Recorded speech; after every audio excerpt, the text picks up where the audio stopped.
ಪ್ರೀತಿಯುಳ್ಳ ಪರಲೋಕದಲ್ಲಿರುವ ನಮ್ಮ ತಂದೆ, ಈ ಒಂದು ಮಹೋನ್ನತವಾದ ದಿನವನ್ನು ಕೊಟ್ಟಿಕ್ಕಾಗಿ ನಿಮಗೆ ಸ್ತೋತ್ರ ಅಪ್ಪ. ಈ ಒಂದು ಅಮೂಲ್ಯವಾದ ಸಮಯದಲ್ಲಿ ನಿಮ್ಮ ಜ್ಞಾನವನ್ನು ಆಲೋಚನೆ ಮಾಡಬೇಕಾದರೆ ಹೇಳ್ತಿರುವಂತಹ ನನಗೂ, ಪರಿಶುದ್ಧಾತ್ಮರ ಸಹಾಯವನ್ನು ಕೇಳ್ತಿರುವಂತಹ ನಿನ್ನ ಮಕ್ಕಳಿಗೂ ವಿವೇಕವನ್ನು, ಸಾತ್ವಿಕತೆಯನ್ನು ದಯಪಾಲಿಸಿ ತಂದೆ.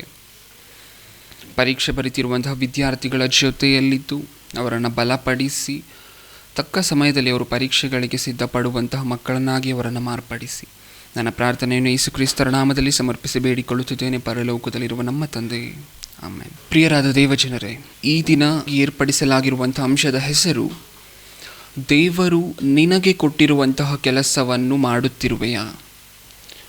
ಮತ್ತೊಮ್ಮೆ ಹೇಳ್ತಿದ್ದೀನಿ ಪ್ರಿಯರೇ, ಈಗ ನಾವು ಆಲೋಚನೆ ಮಾಡಲಿಕ್ಕೆ ಹೊರಟಿರುವಂಥ ಅಂಶದ ಹೆಸರು ದೇವರು ನಿನಗೆ ಕೊಟ್ಟಿರುವಂತಹ ಕೆಲಸವನ್ನು ಮಾಡುತ್ತಿರುವೆಯಾ.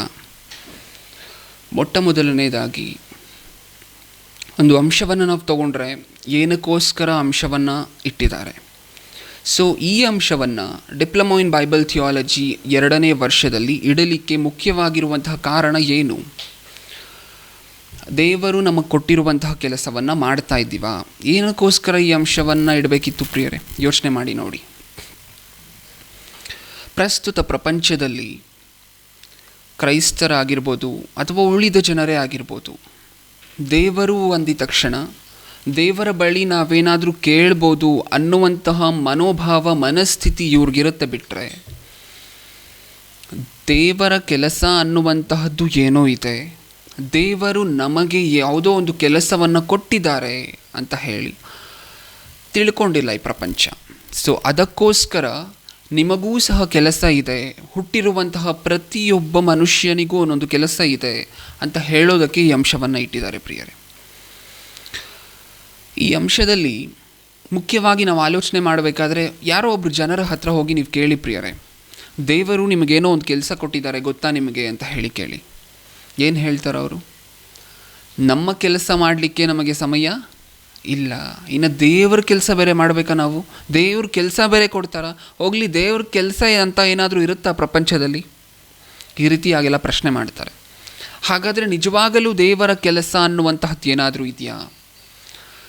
ಇವತ್ತು ನಾವು ಆಲೋಚನೆ ಮಾಡಿ ನೋಡೋಣ ಪ್ರಿಯರೇ. ಮೊದಲನೇದಾಗಿ, ಕ್ರೈಸ್ತರು ಅನ್ನಿಸ್ಕೊಂಡಂತಹ ಈ ಒಂದು ಜನಾಂಗ ಕ್ರಿಸ್ತನನ್ನು ನಂಬಿದ್ದೀವಿ ಅಂತ ಹೇಳ್ತಾರೆ. ಆದರೆ ಕ್ರಿಸ್ತನನ್ನು ನಂಬಿಕೊಂಡ್ರೆ ಸಾಕು, ದೀಕ್ಷಾ ಸ್ನಾನವನ್ನು ತಗೊಂಡ್ರೆ ಸಾಕು, ಭಾನುವಾರದಂದು ಆ ಸಂಘಕ್ಕೆ ಹೋಗಿ ಬಂದರೆ ಸಾಕು, ಅಲ್ಲಿಗೆ ನಮ್ಮ ಕೆಲಸ ಮುಗೀತು. ಇದೇ ದೇವರ ಕೆಲಸ. ದೇವರ ಕೆಲಸ ಅಂತ ಬೇರೆ ಏನೂ ಇಲ್ಲ. ದೇವರನ್ನು ನಂಬಿದರೆ ಸಾಕು, ನಾವು ಪರಲೋಕಕ್ಕೆ ಹೋಗ್ತೀವಿ, ಇದೇ ದೇವರ ಕೆಲಸ ಅಂತ ಇವರು ಅನ್ಕೊತಾ ಇದ್ದಾರೆ. ಇವರು ಯಾವ ವಚನವನ್ನು ಆಧಾರ ಮಾಡ್ಕೊಂಡು ಹೀಗೆ ಅನ್ಕೊತಿದ್ದಾರೆ ಅಂತ ಹೇಳಿ ನಾವು ಆಲೋಚನೆ ಮಾಡಿ ನೋಡಿದಾಗ, ಸತ್ಯವೇದದಲ್ಲಿ ನಮಗೊಂದು ವಚನ ಸಿಗುತ್ತೆ ಪ್ರಿಯರೇ. ಯೋಹಾನನು ಬರೆದ ಸುವಾರ್ತೆ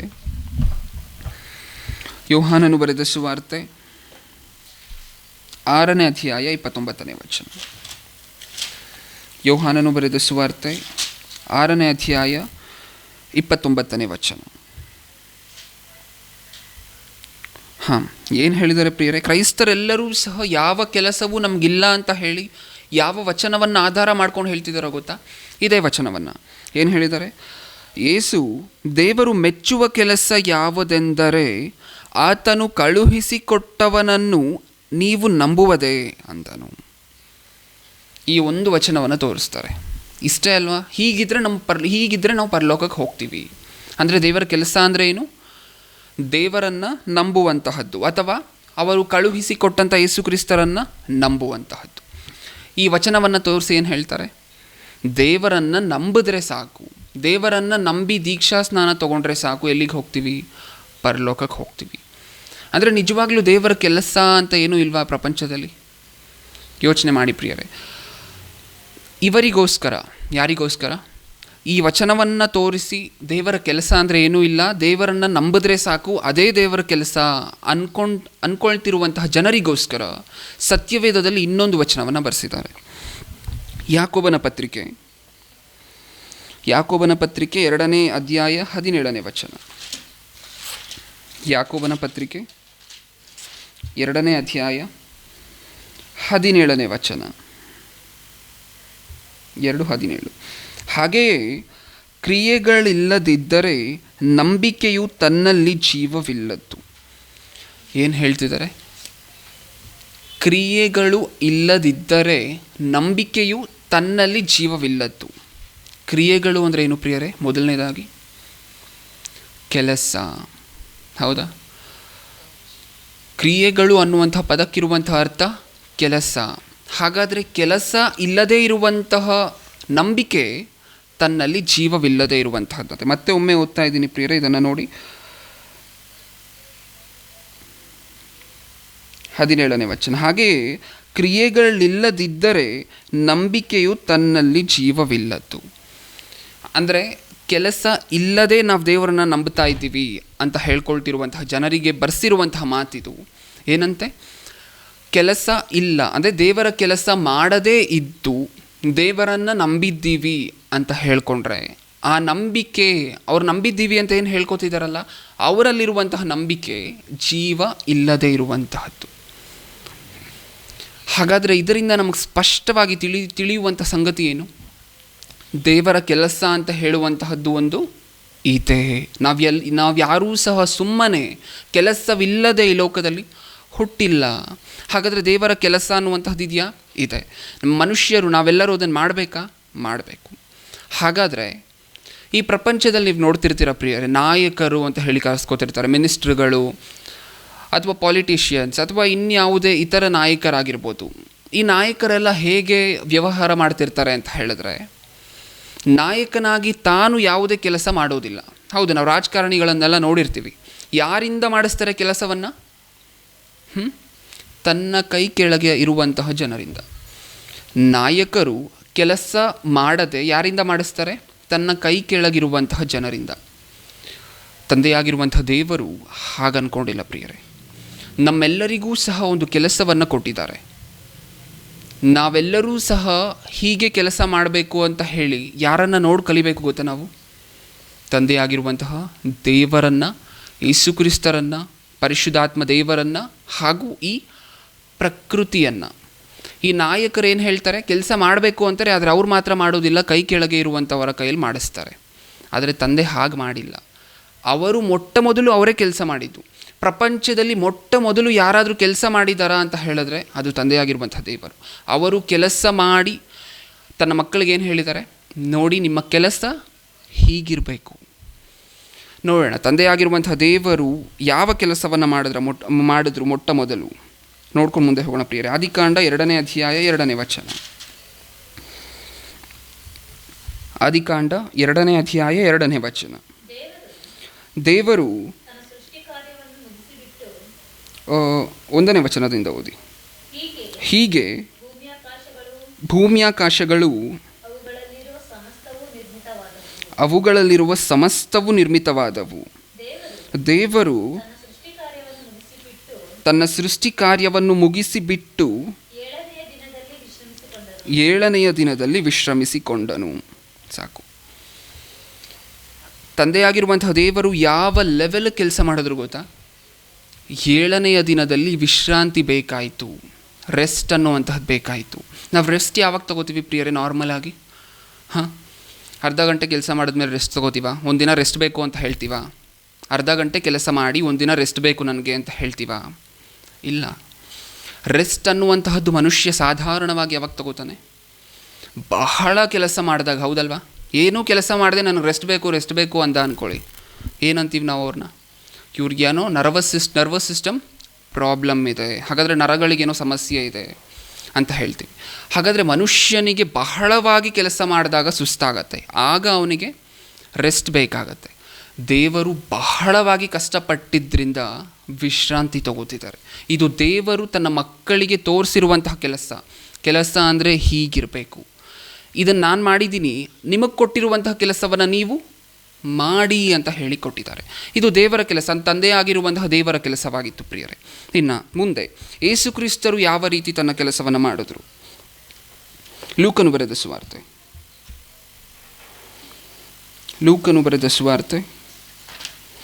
1ನೇ ಅಧ್ಯಾಯ 28ನೇ ವಚನ. ಲೂಕನು ಬರೆದ ಸುವಾರ್ತೆ 1ನೇ ಅಧ್ಯಾಯ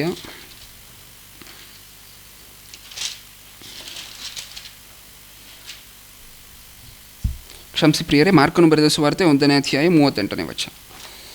ಮಾರ್ಕನು ಬರೆದ ಸುವಾರ್ತೆ 1ನೇ ಅಧ್ಯಾಯ 38ನೇ ವಚನ. ಅವರಿಗೆ ನಾವು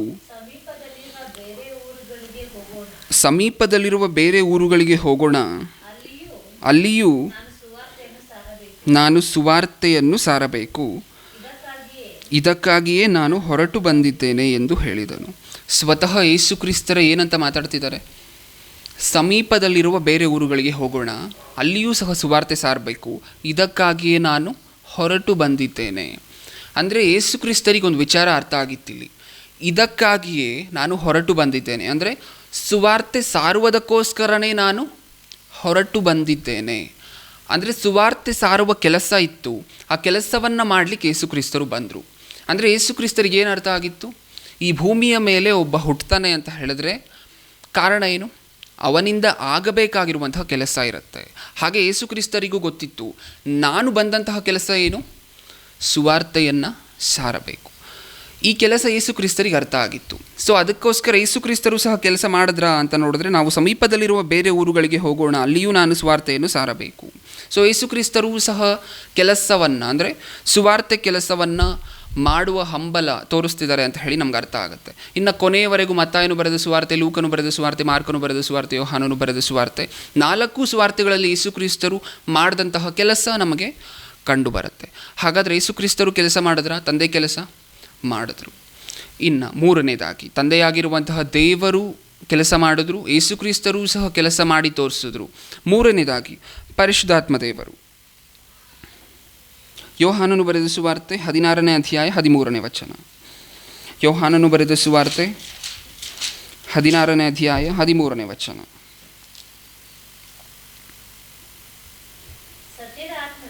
ಸತ್ಯದ ಆತ್ಮನು ಬಂದಾಗ ಆತನು ನಿಮ್ಮನ್ನು ನಡೆಸಿಕೊಂಡು ಹೋಗಿ ಸಕಲ ವಿಷಯದಲ್ಲಿಯೂ ಸತ್ಯಕ್ಕೆ ಸೇರಿಸುವನು. ಆತನು ಸಾಕು. ಏನು ಹೇಳಿದ್ದಾರೆ ಇಲ್ಲಿ? ಸತ್ಯದ ಆತ್ಮನು ಬಂದಾಗ ಆತನು ನಿಮ್ಮನ್ನು ನಡೆಸಿಕೊಂಡು ಹೋಗಿ ಸಕಲ ವಿಷಯದಲ್ಲಿಯೂ ಸತ್ಯಕ್ಕೆ ಸೇರಿಸುವನು.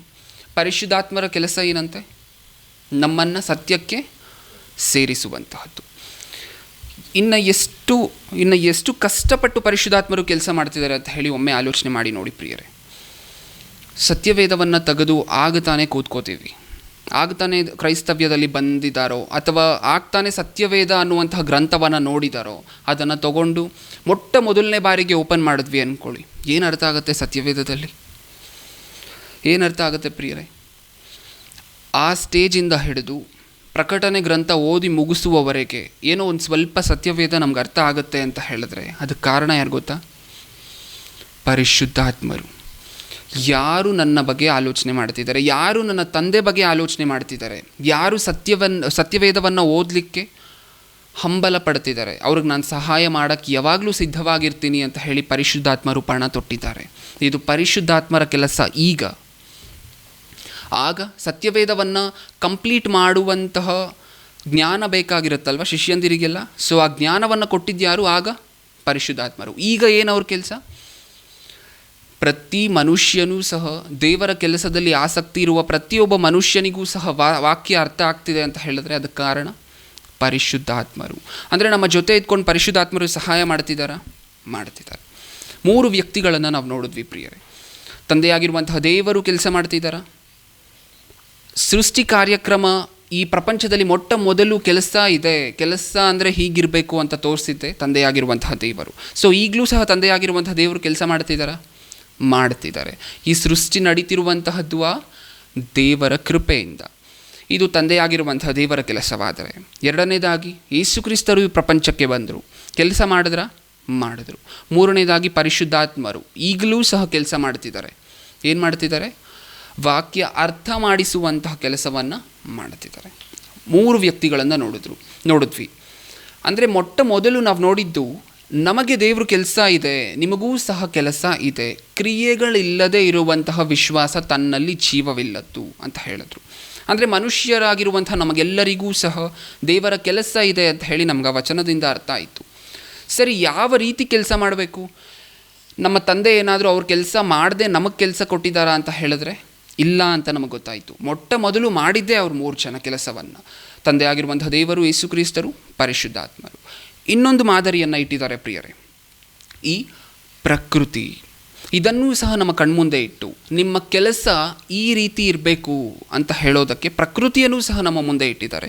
ಸೊ ಪ್ರಕೃತಿ ಯಾವ ರೀತಿ ದೇವರ ಕೆಲಸವನ್ನು ಮಾಡ್ತಿದೆ ಅಂತ ಹೇಳಿ ನೋಡಿದಾಗ, ಜ್ಞಾನೋಕ್ತಿಗಳು 16ನೇ ಅಧ್ಯಾಯ 4ನೇ ವಚನ.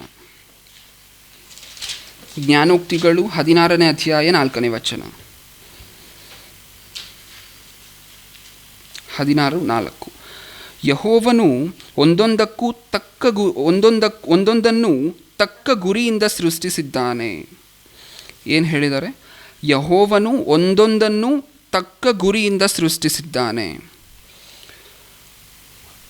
ಆಗಾಗ ಜನರು ಒಂದು ಮಾತನ್ನು ಮಾತಾಡ್ತಿರ್ತಾರೆ ಪ್ರಿಯರೇ, ಈ ಹುಳುಗಳನ್ನು ಏನಕ್ಕೆ ಸೃಷ್ಟಿ ಮಾಡಿದ್ರು ದೇವರು, ಇದರಿಂದ ಏನೂ ಕೆಲಸ ಇಲ್ವಲ್ಲ ನಮಗೆ ಅಂತ ಹೇಳಿ. ಆದರೆ ಮನುಷ್ಯರು ತಿಳಿಬೇಕಾಗಿರುವಂಥ ಸಂಗತಿ ಏನು ಗೊತ್ತಾ? ಹುಳುಗಳಿಲ್ಲದೆ ಮನುಷ್ಯರು ಇಲ್ಲ. ಮತ್ತೊಮ್ಮೆ ಹೇಳ್ತಿದ್ದೀನಿ, ಹುಳುಗಳು ಅನ್ನುವಂತಹದ್ದು ಪ್ರಕೃತಿಯಲ್ಲಿ ಎಲ್ಲವೂ ಸಹ ಸತ್ತೋದ್ವು ಅಂದ್ಕೊಳ್ಳಿ ಪ್ರಿಯರೇ, ಮತ್ತೆ ಹುಳುಗಳು ಹುಟ್ಟಲಿಲ್ಲ ಅಂದ್ಕೊಳ್ಳಿ. ಮನುಷ್ಯರು ಆಗ ತನ್ನ ಆರೋಗ್ಯವನ್ನು, ತಾನು ತಿನ್ನುವಂತಹ ಆಹಾರ ಪದಾರ್ಥಗಳನ್ನು ಯಾವುದೂ ಸಹ ಮನುಷ್ಯನಿಗೆ ಸಿಕ್ಕೋದಿಲ್ಲ ಗೊತ್ತಾ. ಅಂದರೆ ಹುಳುಗಳು ಈ ಪ್ರಕೃತಿಯಲ್ಲಿ ಇರಬೇಕು. ಅರ್ಥವಾಮ್ ಅಂತ ಹೇಳಿ ಕರಿತೀವಿ ಒಂದು ಹುಳುವನ್ನು. ಈ ಹುಳು ಇಲ್ಲ ಅಂತ ಹೇಳಿದ್ರೆ ರೈತನಿಗೆ ಎಷ್ಟು ಕಷ್ಟ ಆಗುತ್ತೆ ಗೊತ್ತಾ ಪ್ರಿಯರೇ. ಆ ಮಣ್ಣಿಗೆ ಸಾರಾಂಶ ಬರುವಂತಹದ್ದೇ ಆ ಅರ್ಥವಾಮಿಂದ. ಅಂದರೆ ಉದ್ದವಾಗಿರುತ್ತೆ ಆ ಹುಳು, ನೀವು ನೋಡಿರ್ತೀರ. ಅಂದರೆ ಈ ಹುಳು ಇಲ್ಲ ಅಂದರೆ ಬೆಳೆ ಬೆಳೆಯುವಂತಹದ್ದು ಕಷ್ಟ. ಅಂದರೆ ಈ ಪ್ರಕೃತಿಯಲ್ಲಿರುವಂತಹ ಇರುವೆಗಾಗಿರ್ಬೋದು, ಪ್ರಕೃತಿಯಲ್ಲಿರುವಂತಹ ಪ್ರತಿಯೊಂದು ಹುಳುವಿನಿಂದ ಹಿಡಿದು ದೊಡ್ಡ ದೊಡ್ಡ ಜಂತು ಆಗಿರುವಂತಹ ಆನೆಯವರೆಗೂ ಪ್ರತಿಯೊಂದಕ್ಕೂ ಸಹ ಕೆಲಸ ಇದೆ. ಒಂದು ಜೀವಿ ಇನ್ನೊಂದು ಜೀವಿಯನ್ನು ತಿನ್ನಬೇಕು, ಆ ಜೀವಿ ಇನ್ನೊಂದು ಜೀವಿಯನ್ನು ತಿನ್ನಬೇಕು, ಆ ಜೀವಿಯನ್ನು ತಿನ್ನುವಂತಹ ಜೀವಿ ಇನ್ನೊಂದಿರುತ್ತೆ. ಕೊನೆ ಜೀವಿಯನ್ನು ನಾವು ತಿಂತೀವಿ ಪ್ರಿಯರೇ. ಈ ನಾವು ತಿನ್ನುವಂತಹ ಜೀವಿ ಇರಬೇಕಾದ್ರೆ ಆ ಹುಳು ಇರಬೇಕು. ಅಲ್ಲಿಂದ ಶುರುವಾಗುತ್ತೆ ಲೈಫ್ ಸೈಕಲ್, ಫುಡ್ ಚೈನ್ ಅಂತ ಹೇಳಿ ಕರಿತೀವಿ. ಅಂದರೆ ಈ ಪ್ರಕೃತಿಯಲ್ಲಿರುವಂತಹ ಪ್ರತಿಯೊಂದೊಂದು ಪದಾರ್ಥಕ್ಕೂ ಸಹ ಒಂದು ಕಾರಣ ಇದೆ, ಒಂದು ಕೆಲಸ ಅನ್ನುವಂತಹದ್ದು ಇದೆ. ಕತ್ತೆಯನ್ನು ಮನುಷ್ಯರು ಬಳಸ್ತಿರ್ತಾರೆ. ಏನಕ್ಕೋಸ್ಕರ ಬಳಸ್ತಾರೆ? ಕತ್ತೆಯನ್ನು ಮನುಷ್ಯರು ಏನಕ್ಕೋಸ್ಕರ ಬಳಸ್ತಾರೆ? ತನ್ನ ಭಾರವನ್ನು, ತಾನು ಇನ್ನೊಂದು ಊರಿಗೆ ಹೋಗಬೇಕಾದ್ರೆ ತನ್ನ ಭಾರವನ್ನೆಲ್ಲ ಅದರ ಮೇಲಿಟ್ಟು ಕರ್ಕೊಂಡು ಹೋಗ್ತಾರೆ. ಕತ್ತೆ ಯಾವತ್ತಾದರೂ ನಾನು ನಿನ್ನ ಕೆಲಸ ಮಾಡೋದಿಲ್ಲ, ನನ್ನ ಕೆಲಸ ಇದೆ, ನಾನು ಬ್ಯುಸಿ ಇದ್ದೀನಿ, ಆಮೇಲೆ ಸಿಗ್ತೀನಿ ಅಂತ ಹೇಳುತ್ತಾ? ಇಲ್ಲ. ಅಂದರೆ ದೇವರು ಅದಕ್ಕೊಂದು ಕೆಲಸ ಕೊಟ್ಟಿದ್ದಾರೆ. ಅದಕ್ಕೆ ಕೊಟ್ಟಿರುವಂತಹ ಕೆಲಸ ಏನು? ನೀನು ಮನುಷ್ಯರಿಗೆ ಸೇವೆ ಮಾಡಬೇಕು. ದೇವರು ಕೊಟ್ಟಿರುವಂತಹ ಕೆಲಸವನ್ನು ಅದು ಮಾಡ್ತಿದೆ. ಕೋಳಿ, ಚಿಕನ್ ಶಾಪಲ್ಲಿ ಯಾವತ್ತಾದರೂ ಕೋಳಿ ತನ್ನಷ್ಟಕ್ಕೆ ತಾನೇ ಆಚೆ ಬಿಟ್ಟಿದ ತಕ್ಷಣ ಹೋಗ್ಬಿಡುವಂತ ಅದು ಓಡೋದ್ರೆ ಹಿಡಿಯೋಕ್ಕಾಗತ್ತಾ ಪ್ರಿಯರೇ? ಅದನ್ನು ಅದು ನಿಜವಾಗ್ಲೂ ಓಡೋಗ್ಬೇಕು, ತಪ್ಪಿಸ್ಕೋಬೇಕು ಮನುಷ್ಯರ ಕೈಯಿಂದ ಅಂತ ಹೇಳಿ ಓಡೋದ್ರೆ ಹಿಡಿಯೋಕ್ಕಾಗತ್ತಾ? ಇಲ್ಲ. ಯಾವತ್ತಾದರೂ ತನ್ನ ಪ್ರಾಣವನ್ನು ತಾನೇ ಕಳ್ಕೊಳ್ಳುತ್ತಾ ಹೋಗಲಿ? ಇಲ್ಲ. ಎಷ್ಟೇ ರೋಗ ಆದರೂ, ಎಷ್ಟೇ ಬಾಧೆ ಇದ್ದರೂ ಸಹ ಬದುಕೇ ಇರುತ್ತೆ ಮನುಷ್ಯರು ಅದನ್ನು ಕೊಲೆ ಮಾಡುವವರೆಗೆ. ಅಂದರೆ ತನಗೆ ಕೊಡಲ್ಪಟ್ಟಿರುವಂತಹ ಕೆಲಸ ಅಚ್ಚುಕಟ್ಟಾಗಿ ಪ್ರಕೃತಿ ನಿರ್ವಹಿಸ್ಕೊಂಡು ಹೋಗ್ತಿದೆ. 4 ಜನರನ್ನು ನೋಡಿದ್ವಿ. ಈಗ ಎಲ್ಲರೂ ಸಹ ಕೆಲಸ ಮಾಡ್ತಿದ್ದಾರೆ. ತಂದೆಯಾಗಿರುವಂತಹ ದೇವರು, ಯೇಸು ಕ್ರಿಸ್ತರು, ಪರಿಶುದ್ಧಾತ್ಮ ದೇವರು ಹಾಗೂ ಈ ಪ್ರಕೃತಿ. ಈಗ ನಮ್ಮ ಮನಸ್ಸಿನಲ್ಲಿ ಒಂದು ಪ್ರಶ್ನೆ ಬರ್ಬೋದು, ಇದನ್ನೆಲ್ಲ ನಮಗೇನಕ್ಕೆ ಹೇಳ್ತಿದ್ದೀರಾ? ಅವ್ರು ಕೆಲಸ ಮಾಡಿದ್ರೆ ನಮಗೇನು ಅಂತ. ನಮಗೂ ಸಹ ಕೆಲಸ ಕೊಟ್ಟಿದ್ದಾರೆ. ಮಾಡಿ ಅಂತ ಹೇಳಿ ತೋರಿಸೋದಕ್ಕೋಸ್ಕರ ಈ 4 ಜನರೂ ಸಹ ಕೆಲಸ ಮಾಡಿದ್ದಾರೆ. ಹಾಗಾದರೆ ನಮಗೆ ಕೊಟ್ಟಿರುವಂತಹ ಕೆಲಸವನ್ನು ನಾವೇನಾದರೂ ಮಾಡ್ತಿದ್ದೀವಾ ಸರಿಯಾಗಿ ಅಂತ ಹೇಳಿ ಆಲೋಚನೆ ಮಾಡಿದ್ರೆ ಇನ್ನೊಂದು ವಚನವನ್ನು ಬರೆಸಿದ್ದಾರೆ ಪ್ರಿಯರೇ. ಫಿಲಿಪಿಯರಿಗೆ ಬರೆದ ಪತ್ರಿಕೆ 2ನೇ ಅಧ್ಯಾಯ 21ನೇ ವಚನ.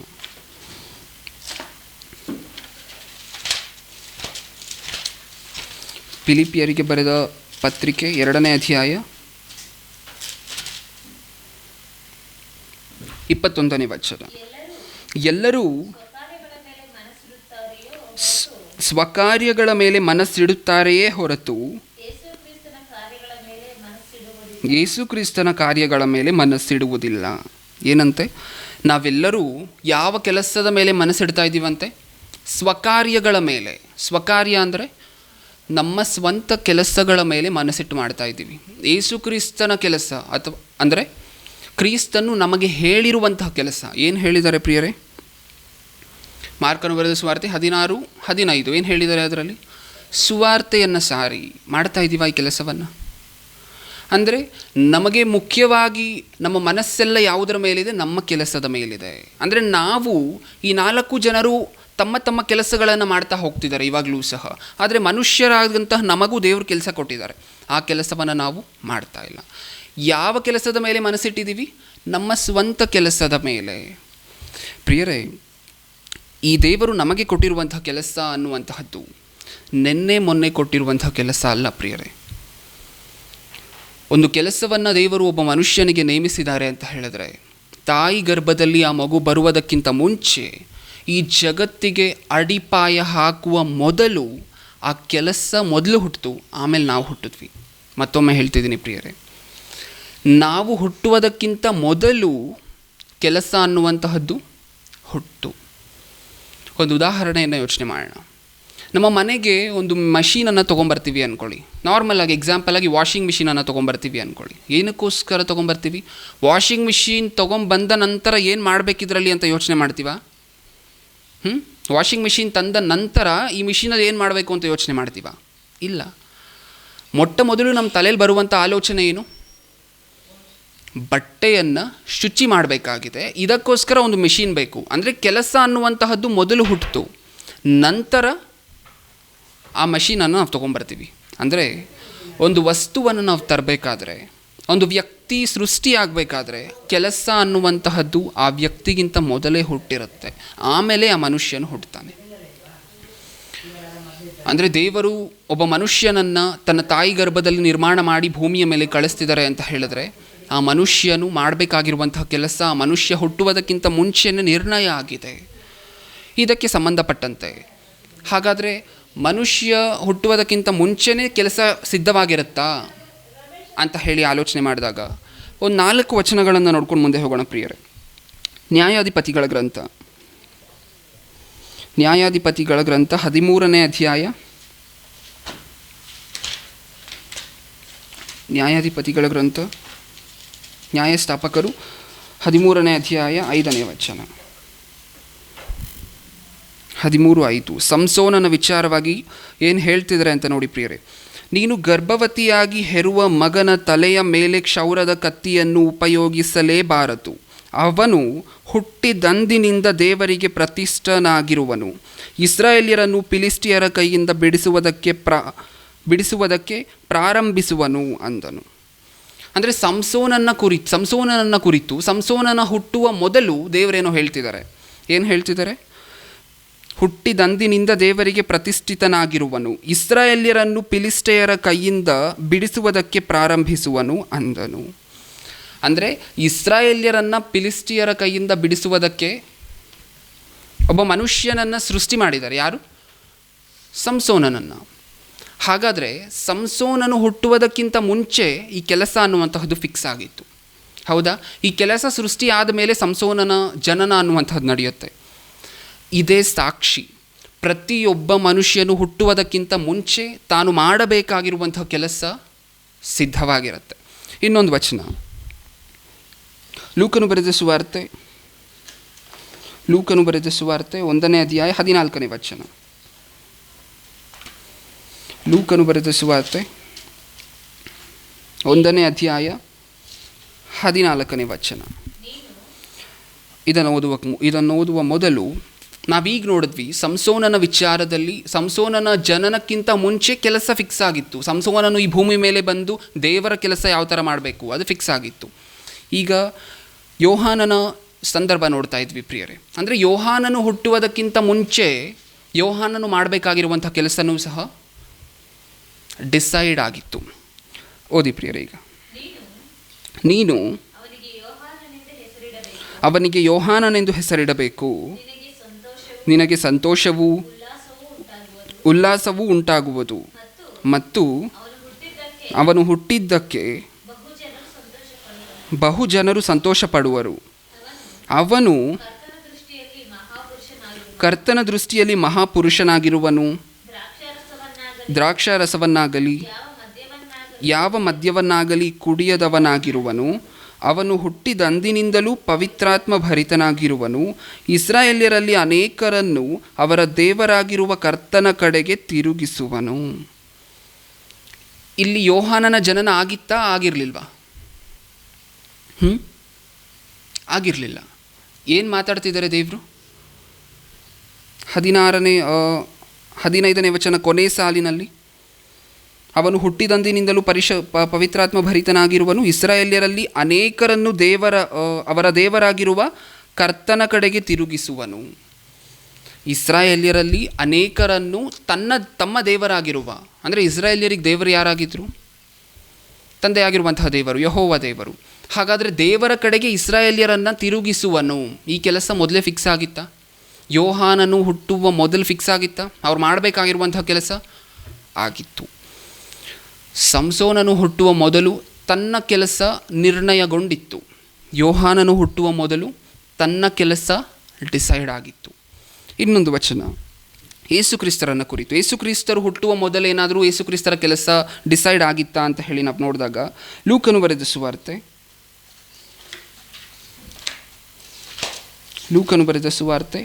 1ನೇ ಅಧ್ಯಾಯ 28ನೇ ವಚನ. ಲೂಕನು ಬರೆದ ಸುವಾರ್ತೆ 1ನೇ ಅಧ್ಯಾಯ 28ನೇ ವಚನ. ಆ ದೂತನು ಆಕೆಯ ಬಳಿಗೆ ಬಂದು, ದೇವರ ದಯೆ ಹೊಂದಿದವಳೇ, ನಿನಗೆ ಶುಭವಾಗಲಿ, ಕರ್ತನು ನಿನ್ನ ಸಂಗಡ ಇದ್ದಾನೆ ಅಂದನು. ಆಕೆಯು ಆ ಮಾತಿಗೆ ತತ್ತರಿಸಿ, ಇದೆಂಥ ಆಶೀರ್ವಾದ ಎಂದು ಯೋಚನೆ ಮಾಡುತ್ತಿರಲಾಗಿ, ಆ ದೂತನು ಆಕೆಗೆ, ಮರಿಯಳೇ, ಹೆದರಬೇಡ, ನಿನಗೆ ದೇವರ ದಯೆ ದೊರಕಿತು. ಇಗೋ, ನೀನು ಗರ್ಭಿಣಿಯಾಗಿ ಒಬ್ಬ ಮಗನನ್ನು ಹೆರುವಿ. ಆತನಿಗೆ ಯೇಸುವೆಂದು ಹೆಸರಿಡಬೇಕು. ಆತನು ಮಹಾಪುರುಷನಾಗಿ ಪರಾತ್ಪರನ ಕುಮಾರನೆನಿಸಿಕೊಳ್ಳುವನು. ಇದಲ್ಲದೆ ದೇವರಾಗಿರುವ ಕರ್ತನು ಆತನ ಮೂಲಪಿತನಾದ ದಾವೀದನ ಸಿಂಹಾಸನವನ್ನು ಆತನಿಗೆ ಕೊಡುವನು. ಆತನು ಯಾಕೋಬನ ವಂಶವನ್ನು ಸದಾಕಾಲ ಆಳುವನು, ಆತನ ರಾಜ್ಯಕ್ಕೆ ಅಂತ್ಯವೇ ಇಲ್ಲ ಎಂದು ಹೇಳಿದನು. ಈ ವಚನ ಬರೆಸುವಾಗ ಯೇಸುಕ್ರಿಸ್ತರು ಹುಟ್ಟಿದ್ರ ಹೋಗಲಿ? ಇಲ್ಲ, ಹುಟ್ಟಿರಲಿಲ್ಲ. ಆದರೆ ಯೇಸುಕ್ರಿಸ್ತರು ಮಾಡಬೇಕಾಗಿರುವಂಥ ಕೆಲಸ ಹುಟ್ಟಿತ್ತು. ಆ ಕೆಲಸ ಏನು? ಕೊನೆ 2 ಸಾಲುಗಳು, ಆತನು ಯಾಕೋಬನ ವಂಶವನ್ನು ಸದಾಕಾಲ ಆಳುವನು, ಆತನ ರಾಜ್ಯಕ್ಕೆ ಅಂತ್ಯವೇ ಇಲ್ಲ ಎಂದು ಹೇಳಿದನು. ಅಂದರೆ ಕ್ರಿಸ್ತನ ಸಾಮ್ರಾಜ್ಯ ಅನ್ನುವಂತಹದ್ದೊಂದು ಹುಟ್ಟುತ್ತೆ ಈ ಪ್ರಪಂಚದಲ್ಲಿ. ಯಾಕೋಬನ ವಂಶವನ್ನು ಸದಾಕಾಲ ಆಳುವನು, ಆ ರಾಜ್ಯಕ್ಕೆ ಅಂತ್ಯ ಇಲ್ಲ. ಅಂದರೆ ಕ್ರಿಸ್ತನಿಂದ ಸ್ಥಾಪಿಸಲ್ಪಡುವಂಥ ಆ ಸಾಮ್ರಾಜ್ಯಕ್ಕೆ ಅಂತ್ಯ ಅನ್ನುವಂತಹದ್ದು ಇರೋದಿಲ್ಲ ಯೇಸುಕ್ರಿಸ್ತರ 2ನೇ ಬರುವವರೆಗೂ ಈ ಭೂಮಿಯ ಮೇಲೆ. ಇದು ಯೇಸುಕ್ರಿಸ್ತರು ಹುಟ್ಟುವ ಮೊದಲು ಡಿಸೈಡ್ ಆಗಿದ್ದಂತಹ ಕೆಲಸ, ಯೇಸುಕ್ರಿಸ್ತರನ್ನು ಕುರಿತಂತೆ. ಅಂದರೆ ಸಂಸೋನನು ಹುಟ್ಟುವ ಮೊದಲು ಸಂಸೋನನು ಮಾಡಬೇಕಾಗಿರುವಂತಹ ಕೆಲಸ ಡಿಸೈಡ್ ಆಗಿತ್ತು. ಹಾಗೆ ಯೋಹಾನನು ಮಾಡಬೇಕಾಗಿರುವಂತಹ ಕೆಲಸ ಯೋಹಾನನು ಹುಟ್ಟುವ ಮೊದಲೇ ನಿಶ್ಚಯವಾಗಿತ್ತು. ಯೇಸುಕ್ರಿಸ್ತರು ಹುಟ್ಟುವ ಮೊದಲು ಯೇಸುಕ್ರಿಸ್ತರು ಮಾಡಬೇಕಾಗಿರುವಂತಹ ಕೆಲಸ ನಿಶ್ಚಯವಾಗಿತ್ತು. ಹೋಗಲಿ, ಯೇಸುಕ್ರಿಸ್ತರು ಈ ಭೂಮಿ ಮೇಲೆ ಬಂದ್ರಲ್ವ ಪ್ರಿಯರೇ? ಈ 3 ವಚನಗಳನ್ನು ನಿಮ್ಗೆ ಏನಕ್ಕೆ ತೋರಿಸ್ತೆ ಅಂತ ಹೇಳಿದ್ರೆ, ಒಬ್ಬ ವ್ಯಕ್ತಿ ಹುಟ್ಟುವ ಮೊದಲು ತಾನು ಮಾಡಬೇಕಾಗಿರುವಂತಹ ಕೆಲಸ ದೇವರು ತನ್ನ ಪುಸ್ತಕದಲ್ಲಿ ಬರ್ಕೊಂಡಿರ್ತಾರೆ, ನಿಮಗೋಸ್ಕರ ಎದುರು ನೋಡ್ತಿರ್ತಾರೆ ಅಂತ ಹೇಳೋದಕ್ಕೆ. ಹಾಗಾದರೆ ನಾವೆಲ್ಲರೂ ಸಹ ನಮ್ಮ ಮೇಲೆ, ನಮ್ಮನ್ನು ಕುರಿತಂತೆ ದೇವರು ಈ ಕೆಲಸ ನಡೆಸಬೇಕು ಅಂತ ಅಂದ್ಕೊಂಡಿದ್ರು ಸಹ ನಾವು ಅದನ್ನು ಮರ್ತೋಗ್ತಿದ್ದೀವಿ. ಈ ಭೂಮಿ ಮೇಲೆ ಬಂದು ಯೇಸುಕ್ರಿಸ್ತರು ನಮ್ಮ ಥರನೇ ಬಂದು ತನ್ನ ತಲೆ ಕೇರ್ಕೊಂಡು, ಏನು ಮಾಡಬೇಕು ನಾನು ಈ ಭೂಮಿ ಮೇಲೆ ಬಂದು, ಏನಕ್ಕೋಸ್ಕರ ಬಂದಿದ್ದೀನಿ, ಹಾಗಾದರೆ ನನ್ನ ಜೀವನ ನಾನು ಬದುಕ್ಬೋದಾ, ಹೀಗೇನಾದರೂ ಅಂದ್ಕೊಂಡ್ರ? ಇಲ್ಲ. ಯೇಸುಕ್ರಿಸ್ತರು ಹುಟ್ಟುವ ಮೊದಲು ಯೇಸುಕ್ರಿಸ್ತರು ಮಾಡಬೇಕಾಗಿರುವಂತಹ ಯಾವ ಕೆಲಸ ಸಿದ್ಧವಾಗಿತ್ತೋ ಆ ಕೆಲಸವನ್ನು ಸಂಪೂರ್ಣವಾಗಿ ನಡೆಸಿದ್ರು. 12ನೇ ವಯಸ್ಸು ಪ್ರಿಯರೇ. ನಾರ್ಮಲ್ ಆಗಿ ಒಬ್ಬ ಹುಡುಗ 12ನೇ ವಯಸ್ಸಿಗೆ ಹೇಗಿರ್ತಾನೆ ಅಂತ ಹೇಳಿ ಯೋಚನೆ ಮಾಡಿ ನೋಡಿ, ಹೌದಾ? ಆಟ ಪಾಠಗಳು. ಆದರೆ ಯೇಸುಕ್ರಿಸ್ತರು ಹಾಗೆ ಇದ್ರೆ 12ನೇ ವಯಸ್ಸಿನಲ್ಲಿ. ಆ ವಚನವನ್ನು ನೋಡ್ಕೊಂಡು ಮುಂದೆ ಹೋಗೋಣ ಪ್ರಿಯರೇ. ಲೂಕನು ಬರೆದ ಸುವಾರ್ತೆ 2ನೇ ಅಧ್ಯಾಯ 49ನೇ ವಚನ. ಲೂಕನು ಬರೆದ ಸುವಾರ್ತೆ 2ನೇ ಅಧ್ಯಾಯ 49ನೇ ವಚನ.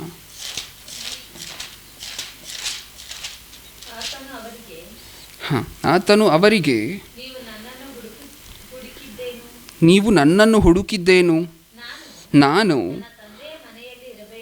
ನನ್ನ ತಂದೆಯ ಮನೆಯಲ್ಲಿ ಇರಬೇಕಾದದ್ದು ನಿಮಗೆ ತಿಳಿಯಲಿಲ್ಲವೋ ಎಂದು ಉತ್ತರ ಕೊಟ್ಟನು. ಅಂದರೆ ತನ್ನ ತಂದೆ ತಾಯಿಗಳು ಬಂದು ಎಲ್ಲೋಗಿದ್ದೆ, ಯಾಕೆ ಇಲ್ಲಿದ್ದೀಯಾ ಅಂತ ಕೇಳಿದ್ರೆ ಏನು ಹೇಳ್ತಾರೆ? ನನ್ನನ್ನು ನೀವೇನಕ್ಕೆ ಹುಡುಕ್ತಿದ್ದೀರಾ, ನಾನು, ತೆಲುಗುವಲ್ಲಿ ಏನಿರುತ್ತೆ ಪ್ರಿಯರೇ ಅದು? 49ನೇ ವಚನ.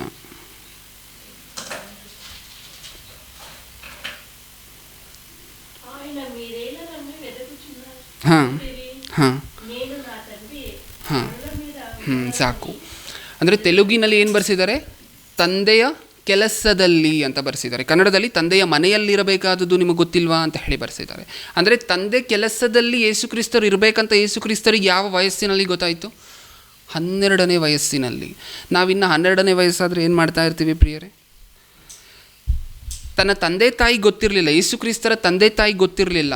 ಯೇಸುಕ್ರಿಸ್ತರು ಹುಟ್ಟಿದ್ದು, ಯೇಸುಕ್ರಿಸ್ತರು ಮಾಡಬೇಕಾಗಿರುವಂತಹದ್ದು ಈ ಕಾಲದಲ್ಲಿ ತಂದೆ ಕೆಲಸ ಅಂತ ಹೇಳಿ ಯೇಸುಕ್ರಿಸ್ತರ ತಂದೆ ತಾಯಿ ಗೊತ್ತಿರಲಿಲ್ಲ. ಆದರೂ ಸಹ ಯೇಸುಕ್ರಿಸ್ತರಿಗೆ ಅರ್ಥ ಆಗಿತ್ತು. ಯೇಸುಕ್ರಿಸ್ತರು ಹುಟ್ಟುವ ಮೊದಲು ಯೇಸುಕ್ರಿಸ್ತರು ಮಾಡಬೇಕಾಗಿರುವಂತಹ ಕೆಲಸ ಸಿದ್ಧವಾಗಿತ್ತು. ಆ ಕೆಲಸವನ್ನು ಚಿಕ್ಕ ವಯಸ್ಸಿನಲ್ಲೇ ಯೇಸುಕ್ರಿಸ್ತರು ಮಾಡಲಿಕ್ಕೆ ಶುರು ಮಾಡಿದ್ರು. ನಾವೂ ಸಹ ಈ ಭೂಮಿಯ ಮೇಲೆ ಹುಟ್ಟಬೇಕಾದ್ರೆ ನಾವು ಹುಟ್ಟುವ ಮೊದಲು ನಾವು ಮಾಡಬೇಕಾಗಿರುವಂಥ ಕೆಲಸನೂ ಲಿಖಿತವಾಗಿದೆ, ಅಂದರೆ ಡಿಸೈಡ್ ಆಗಿದೆ. ಈ ಹೊತ್ತಿನಲ್ಲಿ ಈ ಕೆಲಸವನ್ನು ನನ್ನ ಮಗ ನಡೆಸ್ತಾನೆ ಅಂತ ತಂದೆ ಎದುರು ನೋಡ್ತಿದ್ದಾರೆ ಪ್ರಿಯರೇ. ಪ್ರತಿದಿನವೂ ಸಹ ಅಪೋಸ್ತಲರು ಯಾವ ಥರ ಕೆಲಸ ಮಾಡಿದ್ರು, ಯೇಸುಕ್ರಿಸ್ತರು ದೇವರು ಅಂದ್ಕೊಂಡಿರುವಂಥ ರೀತಿಯಲ್ಲಿ ಯಾವ ಥರ ಕೆಲಸ ಮಾಡಿ ಮುಗಿಸಿದ್ರು, ಅದೇ ರೀತಿ ಈ ಮಗನು ಈ ಮಗಳೂ ಸಹ ನನ್ನ ಕೆಲಸವನ್ನು ಮುಗಿಸ್ತಾರೆ ಮಾಡಿ ಅಂತ ಹೇಳಿ ಒಂದು ಸೃಷ್ಟಿಯನ್ನು ಮಾಡಬೇಕಾದ್ರೂ ಆಸೆ ಇಟ್ಕೊಂಡು ದೇವರು ಸೃಷ್ಟಿ ಮಾಡ್ತಿದ್ದಾರೆ. ಆದರೆ ಮನುಷ್ಯರಾದಂತಹ ನಾವು ಭೂಮಿಯ ಮೇಲೆ ಬಂದು ಆ ತಂದೆ ಕೆಲಸವನ್ನು ನೆರವೇರಿಸ್ತಿದ್ದೀವ? ಇಲ್ಲ. ಹೋಗಲಿ, ತಂದೆ ಕೆಲಸ ಅಂತ ಒಂದಿದೆ ಅಂತ ಹೇಳಿ ಏನಾದರೂ ಗೊತ್ತಾ ಈ ಪ್ರಪಂಚಕ್ಕೆ? ಇಲ್ಲ. ಕ್ರೈಸ್ತರಾಗಿ ಸ್ವಲ್ಪ ಜನ ಅಂದ್ಕೊಂಡಿರೋದೇನು?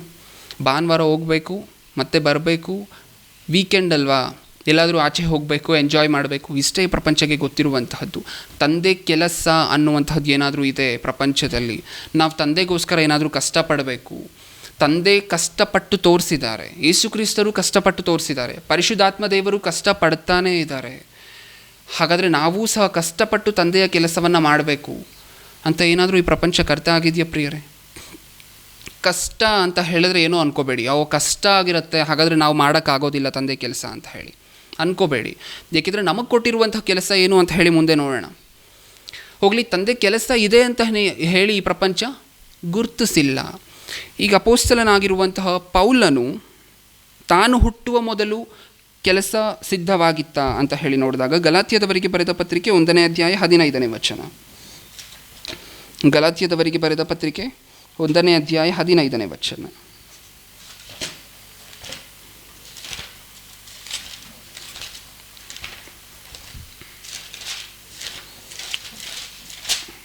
ಒಂದು 15. ಆದರೆ ಯಾರು? ಪೌಲನು. ನಾನು ತಾಯಿಯ ಗರ್ಭದಲ್ಲಿದ್ದಾಗಲೇ ನನ್ನನ್ನು ಪ್ರತ್ಯೇಕಿಸಿ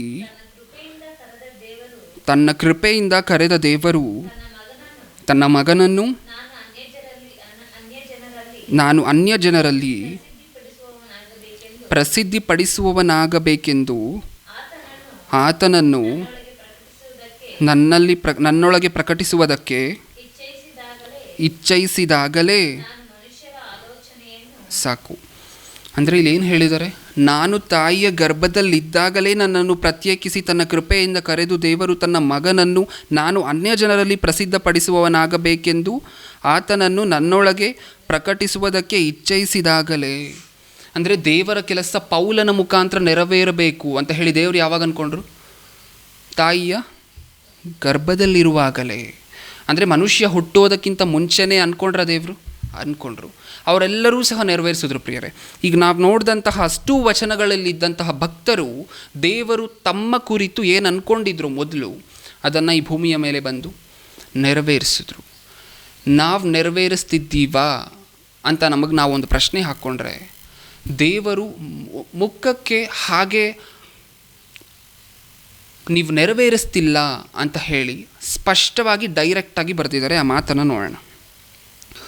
ಯೆಶಾಯನ ಗ್ರಂಥ 5ನೇ ಅಧ್ಯಾಯ 12ನೇ ವಚನ. ಯೆಶಾಯನ ಗ್ರಂಥ 5ನೇ ಅಧ್ಯಾಯ 12ನೇ ವಚನ. 5:12. ಹಾಂ. ಏನು ಹೇಳಲಿ? ಕಿನ್ನರಿ, ವೀಣೆ, ದಮ್ಮಡಿ, ಕೊಳಲು, ದ್ರಾಕ್ಷಾರಸ ಇವುಗಳೇ ಅವರ ಔತಣಗಳ ಸೊಬಗು. ಯೆಹೋವನ ಕೆಲಸವನ್ನು ಅವರು ಲಕ್ಷಿಸರು, ಆತನ ಕಾರ್ಯವನ್ನು ಆಲೋಚಿಸರು. ಏನಂತೆ? ಇದನ್ನು ನಾವು ಮಾಡ್ತಿರುವಂಥ ಕೆಲಸವನ್ನೇ ಬರೆಸಿರೋದು ಪ್ರಿಯರ್. ಹಳೆ ಒಡಂಬಡಿಕೆ ಆಗಿನ ಜನರಿಗೆ ಹೇಳಿದ್ರೂ ಸಹ ಈಗಿನ ಜನರಿಗೂ ಅದು ಅನ್ವಯಿಸುತ್ತೆ. ನಾವು ಮಾಡ್ತಿರುವಂತಹದ್ದು ಅದೇ ಅಲ್ವಾ? ದೇವರು ನಮ್ಮ ಕುರಿತಂತೆ ಏನೋ ದೊಡ್ಡದಾಗಿ ಒಂದು ಎಕ್ಸ್ಪೆಕ್ಟೇಷನ್ ಇಟ್ಕೊಂಡು ಒಂದು ಕೆಲಸವನ್ನು ಬರೆದಿಟ್ಕೊಂಡು ಯಾವತ್ತು ಮಾಡ್ತಾನೆ, ಈ ಡೇಟಿಗೆ ಮಾಡ್ತಾನೆ. ದೇವರು ಅಂದ್ಕೊಂಡಿದ್ದಂತಹ ದಿನ ಬೇರೆ, ಈ ದಿನದಲ್ಲಿ ಈ ಕೆಲಸ ಮಾಡ್ತಾನೆ ನನ್ನ ಮಗ ಅಂತ ಅವ್ರು ಅಂದ್ಕೊಂಡಿದ್ರು. ಆದರೆ ನಾವು ಆ ದಿನದಲ್ಲಿ ಮಾಡಿಲ್ವಲ್ಲ. ಹೋಗಲಿ, ನಾಳೆ ಮಾಡ್ಬೋದು, ನಾಳೆ ರಕ್ಷಣೆ ಮಾರ್ಗದಲ್ಲಿ ಬರ್ಬೋದು, ಮುಂದಿನ ವರ್ಷ ಬರ್ಬೋದು. ಕಾದು ಕಾದು ಕಾದು ಕೊನೆಯವರೆಗೂ ಕಾಯ್ತಾನೆ ಇದ್ದಾರೆ. ನಾವು ಮಾಡ್ತೀವಾ? ಈ ಭೂಮಿಯನ್ನು ಹಾಗೆ ಬಿಟ್ಟು ಹೋಗ್ತಾ ಇದ್ದೀವಿ ಪ್ರಿಯರೇ. ಅಂದರೆ ದೇವರು ಕೊಟ್ಟಂತಹ ಕೆಲಸವನ್ನು ಮಾಡದೆ ಈ ಭೂಮಿಯನ್ನು ಹಾಗೆ ಬಿಟ್ಟು ಹೋಗ್ತಾ ಇದ್ದೀವಿ. ಹಾಗಾದರೆ ನಾವೇನು ಮಾಡ್ತಾ ಇದ್ದೀವಿ? ಕೆಲಸವನ್ನು ಮಾಡದೆ ಏನು ಮಾಡ್ತಾ ಇದ್ದೀವೋ ಗೊತ್ತಾ? ಹಾಡುವಂತಹ ಹುಚ್ಚು ಸ್ವಲ್ಪ ಜನರಿಗೆ, ಕುಣಿಯುವಂತಹ ಹುಚ್ಚು ಇನ್ನೂ ಸ್ವಲ್ಪ ಜನರಿಗೆ. ಹಾಡುವಂತಹದ್ದು ತಪ್ಪು ಅಂತ ನಾನು ಹೇಳ್ತಿಲ್ಲ. ಸಭೆಗಳಿಗೆ ಹೋಗಿ ಪ್ರಿಯರೇ, ಕ್ರೈಸ್ತ ಸಭೆಗಳಿಗೆ ಹೇಗಿರುತ್ತೆ ವಾತಾವರಣ ಅಂತ ಹೇಳಿ ಒಮ್ಮೆ ನೋಡಿ. ಕ್ರಿಸ್ಮಸ್ ಸಂದರ್ಭದಲ್ಲಿ ಹೇಗಿರುತ್ತೆ ವಾತಾವರಣ? ಡ್ಯಾನ್ಸ್ ಇರುತ್ತಾ? ಇರುತ್ತೆ. ಮ್ಯೂಸಿಕ್ ಇರುತ್ತಾ? ಇರುತ್ತೆ. ಹಾಡುವಂತಹ ತಪ್ಪು, ದೇವರ ಕುರಿತು ಹಾಡನ್ನು ಬರೆದು ಹಾಡುವಂತಹ ತಪ್ಪು ಅಂತ ನಾನು ಹೇಳ್ತಾ ಇಲ್ಲ. ಹಾಡಿದ್ರೆ ಆ ಹಾಡಲ್ಲಿ ಒಂದು ಅರ್ಥ ಇರಬೇಕು, ಅದರಲ್ಲಿ ವಾಕ್ಯ ಇರಬೇಕು, ಹಾಡಿನ ಜೊತೆಯಲ್ಲಿ ದೇವರ ಕೆಲಸ ಇರಬೇಕು. ಆದರೆ ಇದ್ಯಾವುದೂ ಕಾಣಿಸೋದಿಲ್ಲ. ಈಗ ಸ್ವಲ್ಪ ಕ್ರೈಸ್ತರು ಮಾಡ್ತಿರುವಂಥ ಆಚರಣೆಗಳಲ್ಲಿ ಇದೇ ಕಾಣಿಸುತ್ತೆ. ಅಂದರೆ ಮ್ಯೂಸಿಕ್ಸ್ ಇನ್ಸ್ಟ್ರೂಮೆಂಟ್ಸ್ ಯೂಸ್ ಮಾಡಿಕೊಂಡು ಕುಣಿಯುವಂತಹದ್ದಾಗಿರ್ಬೋದು, ತಿನ್ನುವಂತಹದ್ದಾಗಿರ್ಬೋದು, ದೇವರ ಹೆಸರನ್ನು ಹೇಳಿಕೊಂಡು. ಇನ್ನು ವಿದೇಶಕ್ಕೆ ಹೋದರೆ ಪ್ರಿಯರೇ, ಪಾಶ್ಚಾತ್ಯ ದೇಶಗಳಲ್ಲಿ ನಡೆಯಬಾರದಾಗಿರುವಂತಹ ತಪ್ಪುಗಳೆಲ್ಲ ಅವತ್ತೇ ನಡೆಸ್ತಾರೆ ಗೊತ್ತಾ? ಕ್ರಿಸ್ಮಸ್ ಹಬ್ಬದ ದಿನ ನಡೆಸ್ತಾರೆ. ಯಾಕೆ? ಹಬ್ಬ, ಫೆಸ್ಟಿವಲ್, ನಾವು ಎಂಜಾಯ್ ಮಾಡಬೇಕು ಈ ಫೆಸ್ಟಿವಲಲ್ಲಿ ಅಂತ ಹೇಳಿ ಯಾವತ್ತೂ ಮಾಡದೇ ಇರುವಂತಹ ತಪ್ಪು, ಯಾವತ್ತೂ ಕುಡಿಯದೇ ಇರುವಷ್ಟು ಅವತ್ತೇ ಕುಡಿದಿರ್ತಾರೆ. ಯಾವತ್ತು? ಕ್ರಿಸ್ಮಸ್ ಹಬ್ಬದ ಸಂದರ್ಭದಲ್ಲಿ. ಇದೇನಾ ದೇವರು ಕೊಟ್ಟಂತಹ ಕೆಲಸ ನಮಗೆ? ಅದಕ್ಕೆ ಪ್ರಿಯರು ಏನು ಹೇಳಿದ್ದಾರೆ ಇಲ್ಲಿ? ಅಯ್ಯೋ, ಏನು ಹೇಳಲಿ? ಕಿನ್ನರಿ, ವೀಣೆ, ದಮ್ಮಡಿ, ಅಂದರೆ ನಾವು ಉಪಯೋಗಿಸುವಂಥ ಎಲ್ಲ ಮ್ಯೂಸಿಕ್ ಇನ್ಸ್ಟ್ರೂಮೆಂಟ್ಸ್ ಹೆಸರು ಬರ್ಸಿದ್ದಾರೆ. ಏನು ಗೊತ್ತಾ ದೇವರು? ಇದನ್ನೇ ನೀವು ಯೂಸ್ ಮಾಡಿಕೊಂಡು ಹೀಗೆ ಕುಣಿತಿರ್ತೀರಾ. ಚರ್ಚಿಗೆ ಹೋದರೂ ಇದೇ ಕಥೆನೇ ನಿಮ್ಮದು. ನಾನು ಕೊಟ್ಟಿರುವಂತಹ ಕೆಲಸದ ಮೇಲೆ ಮಾತ್ರ ಮನಸ್ಸು ಯಾರಿಗೂ ಇಲ್ಲ. ಕಿನ್ನರಿ, ವೀಣೆ, ದಮ್ಮಡಿ, ಕೊಳಲು, ದ್ರಾಕ್ಷಾರಸ ಇವುಗಳೇ ಅವರ ಔತಣಗಳ ಸೊಬಗು. ಯೆಹೋವನ ಕೆಲಸವನ್ನು ಅವರು ಲಕ್ಷಿಸರು, ಆತನ ಹಸ್ತಕಾರ್ಯವನ್ನು ಆಲೋಚಿಸರು. ದೇವರು ಕಷ್ಟಪಟ್ಟು ತನ್ನ ಹಸ್ತ ಕಾರ್ಯಗಳಿಂದ ಈ ಪ್ರಕೃತಿಯನ್ನು ಸೃಷ್ಟಿ ಮಾಡಿದ್ದಾರೆ. ಇದನ್ನು ನೋಡಿನೂ ಅವರು ಆಲೋಚನೆ ಮಾಡೋದಿಲ್ಲ. ದೇವರು ಮಾಡಿದಂತಹ ಕೆಲಸವನ್ನು ಇವರು ಆಲೋಚನೆ ಮಾಡಲ್ಲ. ದೇವರು ನಮಗೆ ಕೊಟ್ಟಿರುವಂತಹ ಕೆಲಸವನ್ನು ಸಹ ಇವರು ಆಲೋಚನೆ ಮಾಡೋದಿಲ್ಲ. ಇದು ಪ್ರಸ್ತುತ ಕ್ರೈಸ್ತರ ಪರಿಸ್ಥಿತಿ. ದೇವರೇನೋ ಹುಟ್ಟಿಸ್ಬೇಕಾದ್ರೆ ನನ್ನ ಕೈಯಿಂದನೇ ನನ್ನ ಮಕ್ಕಳನ್ನು ಹುಟ್ಟಿಸ್ಬೇಕು ತಾಯಿ ಗರ್ಭದಲ್ಲಿ. ಈ ಪ್ರಕೃತಿಯನ್ನು ದೇವರೊಂದು ಆರ್ಡ್ರ್ ಕೊಟ್ಟಿದ್ರೆ ಆಗ್ತಿತ್ತು ಪ್ರಿಯರೇ. ಆದರೆ ಪ್ರತಿಯೊಂದು ಸಾರಿನೂ ಆಕಾಶವು ಆಗಲಿ, ಭೂಮಿಯು ಸೃಷ್ಟಿಯಾಗಲಿ, ಒಂದೊಂದು ಸರಿನೂ ಹೇಳಿ ಏನಕ್ಕೋಸ್ಕರ ಸೃಷ್ಟಿ ಮಾಡಿದವರೋ ಗೊತ್ತಾ? ನನ್ನ ಮಕ್ಕಳಿಗೋಸ್ಕರ ನಾನೇ ನನ್ನ ಕೈಯಾರೆ ನಾನು ಕಷ್ಟಪಟ್ಟು ಸೃಷ್ಟಿ ಮಾಡಬೇಕು. ಆದಾಮನನ್ನು ಹಾಗೆ ಸೃಷ್ಟಿ ಮಾಡ್ಬೋದಿತ್ತಲ್ಲ ಮಾತಿನಿಂದ. ಈ ಪ್ರಕೃತಿಯನ್ನು ಹೇಗೆ ಸೃಷ್ಟಿ ಮಾಡಿದ್ರು? ಮಾತಿನಿಂದ. ಆದಾಮನನ್ನು ಹಾಗೆ ಸೃಷ್ಟಿ ಮಾಡಿದ್ರ? ಇಲ್ಲ. ಕೈಯಾರೆ ಸೃಷ್ಟಿ ಮಾಡಿದ್ರು. ಏನಕ್ಕೋಸ್ಕರ? ನನ್ನ ಮಗನ ರೂಪ ನನ್ನ ರೂಪದಂತೆಯೇ ಇರಬೇಕು, ನಾನು ಅಂದ್ಕೊಂಡಿರುವಂಥ ರೂಪದಲ್ಲೇ ಇರಬೇಕು. ತಾಯಿ ಗರ್ಭದಲ್ಲಿ ಒಂದು ಆರ್ಡ್ರ್ ಕೊಟ್ಟರೆ ಮಗು ರೆಡಿ ಆಗಲ್ವಾ? ಆಗತ್ತೆ. ಆದರೆ ಕೊಟ್ಟು ಮಾಡ್ತಾ ಇದ್ದಾರಾ? ಇಲ್ಲ. ತನ್ನ ಕೈಯಾರೆ ತಾಯಿ ಗರ್ಭದಲ್ಲಿ ನಿರ್ಮಾಣ ಮಾಡ್ತಿದ್ದಾರೆ. ಅಂದರೆ ನನ್ನ ಮಕ್ಕಳು ಹೀಗೇ ಇರಬೇಕು, ಅವ್ರು ಇದೇ ಕೆಲಸವನ್ನು ಮಾಡಬೇಕು ಅಂದ್ಕೊತಾ ಇದ್ದಾರೆ. ತನ್ನ ಕೈಯಾರೆ ಮಾಡಿದಂತಹ ಮಕ್ಕಳು ತಾಯಿ ಗರ್ಭದಿಂದ ಆಚೆ ಬಂದು ಏನಂತಿದ್ದಾರೆ? ದೇವರು ಇಲ್ಲ. ದೇವರ ಕೆಲಸನ ಏನು ತಲೆ ಸರಿ ಇದೆಯಾ? ದೇವರ ಕೆಲಸ ಏನು ಬ್ರದರ್? ನಮ್ಮ ಕೆಲಸ ಏನಾದರೂ ಆಗಬೇಕಾದ್ರೆ ನಾವು ದೇವ್ರ ಹತ್ರ ಹೋಗ್ತೀವಿ. ದೇವ್ರಿಗೆ ಏನಾದರೂ ಕೆಲಸ ಇದ್ದರೆ ನಾವು ಮಾಡೋಕ್ಕಾಗತ್ತಾ? ನೀವು ತಮಾಷೆ ಮಾಡ್ತಿದ್ದೀರಾ? ಹಾಗಾದರೆ ಈ ಪ್ರಪಂಚಕ್ಕೆ ದೇವರದ್ದು ಒಂದು ಕೆಲಸ ಇದೆ ಅಂತ ಹೇಳಿ ಅರ್ಥ ಆಗಿಲ್ಲ. ಹಾಗಾದರೆ ಈಗ ಈ ಸಂದೇಶದ ಮುಖ್ಯವಾದಂತಹ ಘಟ್ಟಕ್ಕೆ ಬಂದಿದ್ದೀವಿ ಪ್ರಿಯರೇ. ನಮ್ಮ ಅಂಶದ ಹೆಸರೇನು? ದೇವರು ನಿನಗೆ ಕೊಟ್ಟಿರುವಂತಹ ಕೆಲಸವನ್ನು ಮಾಡ್ತಿದ್ಯಾ? ಹಾಗಾದರೆ ನಿಜವಾಗ್ಲೂ ದೇವರು ನಮಗೆ ಕೊಟ್ಟಂತಹ ಕೆಲಸ ಏನು? ಇದು ಈಗ ನಾವು ಆಲೋಚನೆ ಮಾಡಲಿಕ್ಕೆ ಹೊರಟಿದ್ದೀವಿ. ಇಷ್ಟು ಹೊತ್ತು ತಂದೆಯಾಗಿರುವಂತಹ ದೇವರು, ಯೇಸು ಕ್ರಿಸ್ತರು, ಪರಿಶುದ್ಧಾತ್ಮರು, ಪ್ರಕೃತಿ ಎಲ್ಲರೂ ಸಹ ಕೆಲಸ ಮಾಡ್ತಿದ್ದಾರೆ. ನಾವು ಸಹ ಕೆಲಸ ಮಾಡಬೇಕು ಅಂತ ನೋಡಿದ್ವಿ. ಆದರೆ ಆ ಕೆಲಸ ಏನು ಅಂತ ಹೇಳಿ ನೋಡಿದಾಗ ಪೇತ್ರನ ಮೊದಲನೇ ಪತ್ರಿಕೆ 2ನೇ ಅಧ್ಯಾಯ 9ನೇ ವಚನ. ಪೇತ್ರನ ಮೊದಲನೇ ಪತ್ರಿಕೆ 2ನೇ ಅಧ್ಯಾಯ 9ನೇ ವಚನ. ದೇವರು ನಮಗೆ ಕೊಟ್ಟಿರುವಂತಹ ಕೆಲಸ ಪ್ರಿಯರೇ ಇದು. ನೀವಾದರೂ ನಿಮ್ಮನ್ನು ಕತ್ತಲೆಯೊಳಗಿಂದ ಕರೆದು ತನ್ನ ಆಶ್ಚರ್ಯಕರವಾದ ಬೆಳಕಿನಲ್ಲಿ ಸೇರಿಸಿದಾತನ ಒಂದು ನಿಮಿಷ ನಿಮ್ಮನ್ನು ಕತ್ತಲೆಯೊಳಗಿಂದ ಕರೆದು, ಯಾರು ಕರೆದಿದ್ದು ನಮ್ಮನ್ನು ಕತ್ತಲೆಯೊಳಗಿಂದ? ದೇವರು. ಈ ಪಾಪ, ಈ ಲೋಕದಲ್ಲಿ ದೇವರನ್ನು ತಿಳಿಯದೇ ಇರುವಂತಹದ್ದೇ ದೊಡ್ಡ ಕತ್ತಲೆ ಪ್ರಿಯರೇ. ಆ ಕತ್ತಲಿನಿಂದ ಕರೆದು ಏನು ಮಾಡಿದ್ರಂತೆ? ಆಶ್ಚರ್ಯಕರವಾದ ಬೆಳಕಿನಲ್ಲಿ ಸೇರಿಸಿದಾತನ. ಅಂದರೆ ನಮ್ಮನ್ನು ಕತ್ತಲೆಯೊಳಗಿಂದ ಕರೆದು ಆಶ್ಚರ್ಯಕರವಾಗಿರುವಂತಹ ಬೆಳಕಿನಲ್ಲಿ ಸೇರಿಸಿದಾತನ. ಅಂದರೆ ದೇವರನ್ನು ತಿಳಿಸ್ಕೊಟ್ರಲ್ಲ, ಆ ದೇವರ ಬಗ್ಗೆ ನಾವು ತಿಳ್ಕೊಂಡಿದ್ದೀವಲ್ಲ ಜ್ಞಾನ, ಅದೇ ಬೆಳಕಾಗಿ ಹೋಲಿಸಿ ಬರೆದಿದ್ದಾರೆ ಅಲ್ಲಿ. ಅಂದರೆ ನಮ್ಮನ್ನು ಕತ್ತಲೆಯೊಳಗಿಂದ ಬೆಳಕಿನಡೆಗೆ ಕರ್ಕೊಂಬಂದಂತಹ ಆ ವ್ಯಕ್ತಿಯ ಏನು ಮಾಡಬೇಕಂತೆ? ಸೇರಿಸಿದಾತನ. ಆ ವ್ಯಕ್ತಿ ನಮ್ಮನ್ನು ಸೇರಿಸಿದ್ರಲ್ವ, ಅವರ ಗುಣಾತಿಶಯಗಳನ್ನು ಪ್ರಚಾರ ಮಾಡುವವರಾಗುವಂತೆ ದೇವರಾದುಕೊಂಡ ಜನಾಂಗವು, ರಾಜವಂಶಸ್ಥರಾದ ಯಾಜಕರು, ಮೀಸಲಾದ ಜನವು, ದೇವರ ಸ್ವಕೀಯ ಪ್ರಜೆಯು ಆಗಿದ್ದೀರಿ. ಇದ್ರ ಟೈಟಲ್ಗಳು ಬೇರೆ. ನಮಗೆ ಏನು ಟೈಟಲ್ಗಳು ಕೊಟ್ಟಿದ್ದಾರೆ? ನಾವೇನಾದರೂ ದೇವ್ರ ಕೆಲಸ ಮಾಡಿಬಿಡ್ತೀವೇನೋ, ನನ್ನ ಮಕ್ಕಳು ಈ ಭೂಮಿಯ ಮೇಲೆ ಬಂದು ದೇವ್ರಿಗೆ ನನಗೋಸ್ಕರ ದೊಡ್ಡದಾಗಿ ಬದುಕ್ಬಿಟ್ರೆ ಅವ್ರಿಗೆ ಟೈಟಲ್ಗಳಿರಬೇಕಲ್ವ. ಏನೇನು ಟೈಟಲ್ ಕೊಟ್ಟಿದ್ದಾರೆ? ದೇವರಾದುಕೊಂಡ ಜನಾಂಗವು, ರಾಜವಂಶಸ್ಥರಾದ ಯಾಜಕರು, ಮೀಸಲಾದ ಜನವು, ದೇವರ ಸ್ವಕೀಯ ಪ್ರಜೆಯೂ ಆಗಿದ್ದೀರಿ.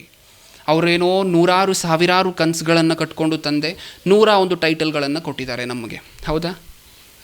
ನಾವು ಅವ್ರು ಅಂದ್ಕೊಂಡಂತೆ ಜೀವಿಸಿದ್ರೆ ಈ ಟೈಟಲ್ಗಳೆಲ್ಲ ನಮ್ಗೆ ಅಪ್ಲೈ ಆಗುತ್ತೆ ಪ್ರಿಯರೇ. ನಾವು ಇದರಲ್ಲಿ ಅಟ್ಲೀಸ್ಟ್ ಒಂದು ಟೈಟಲ್ಗೆ ಯೋಗ್ಯರಾಗಿ ಜೀವಿಸ್ತಿದ್ದೀವ?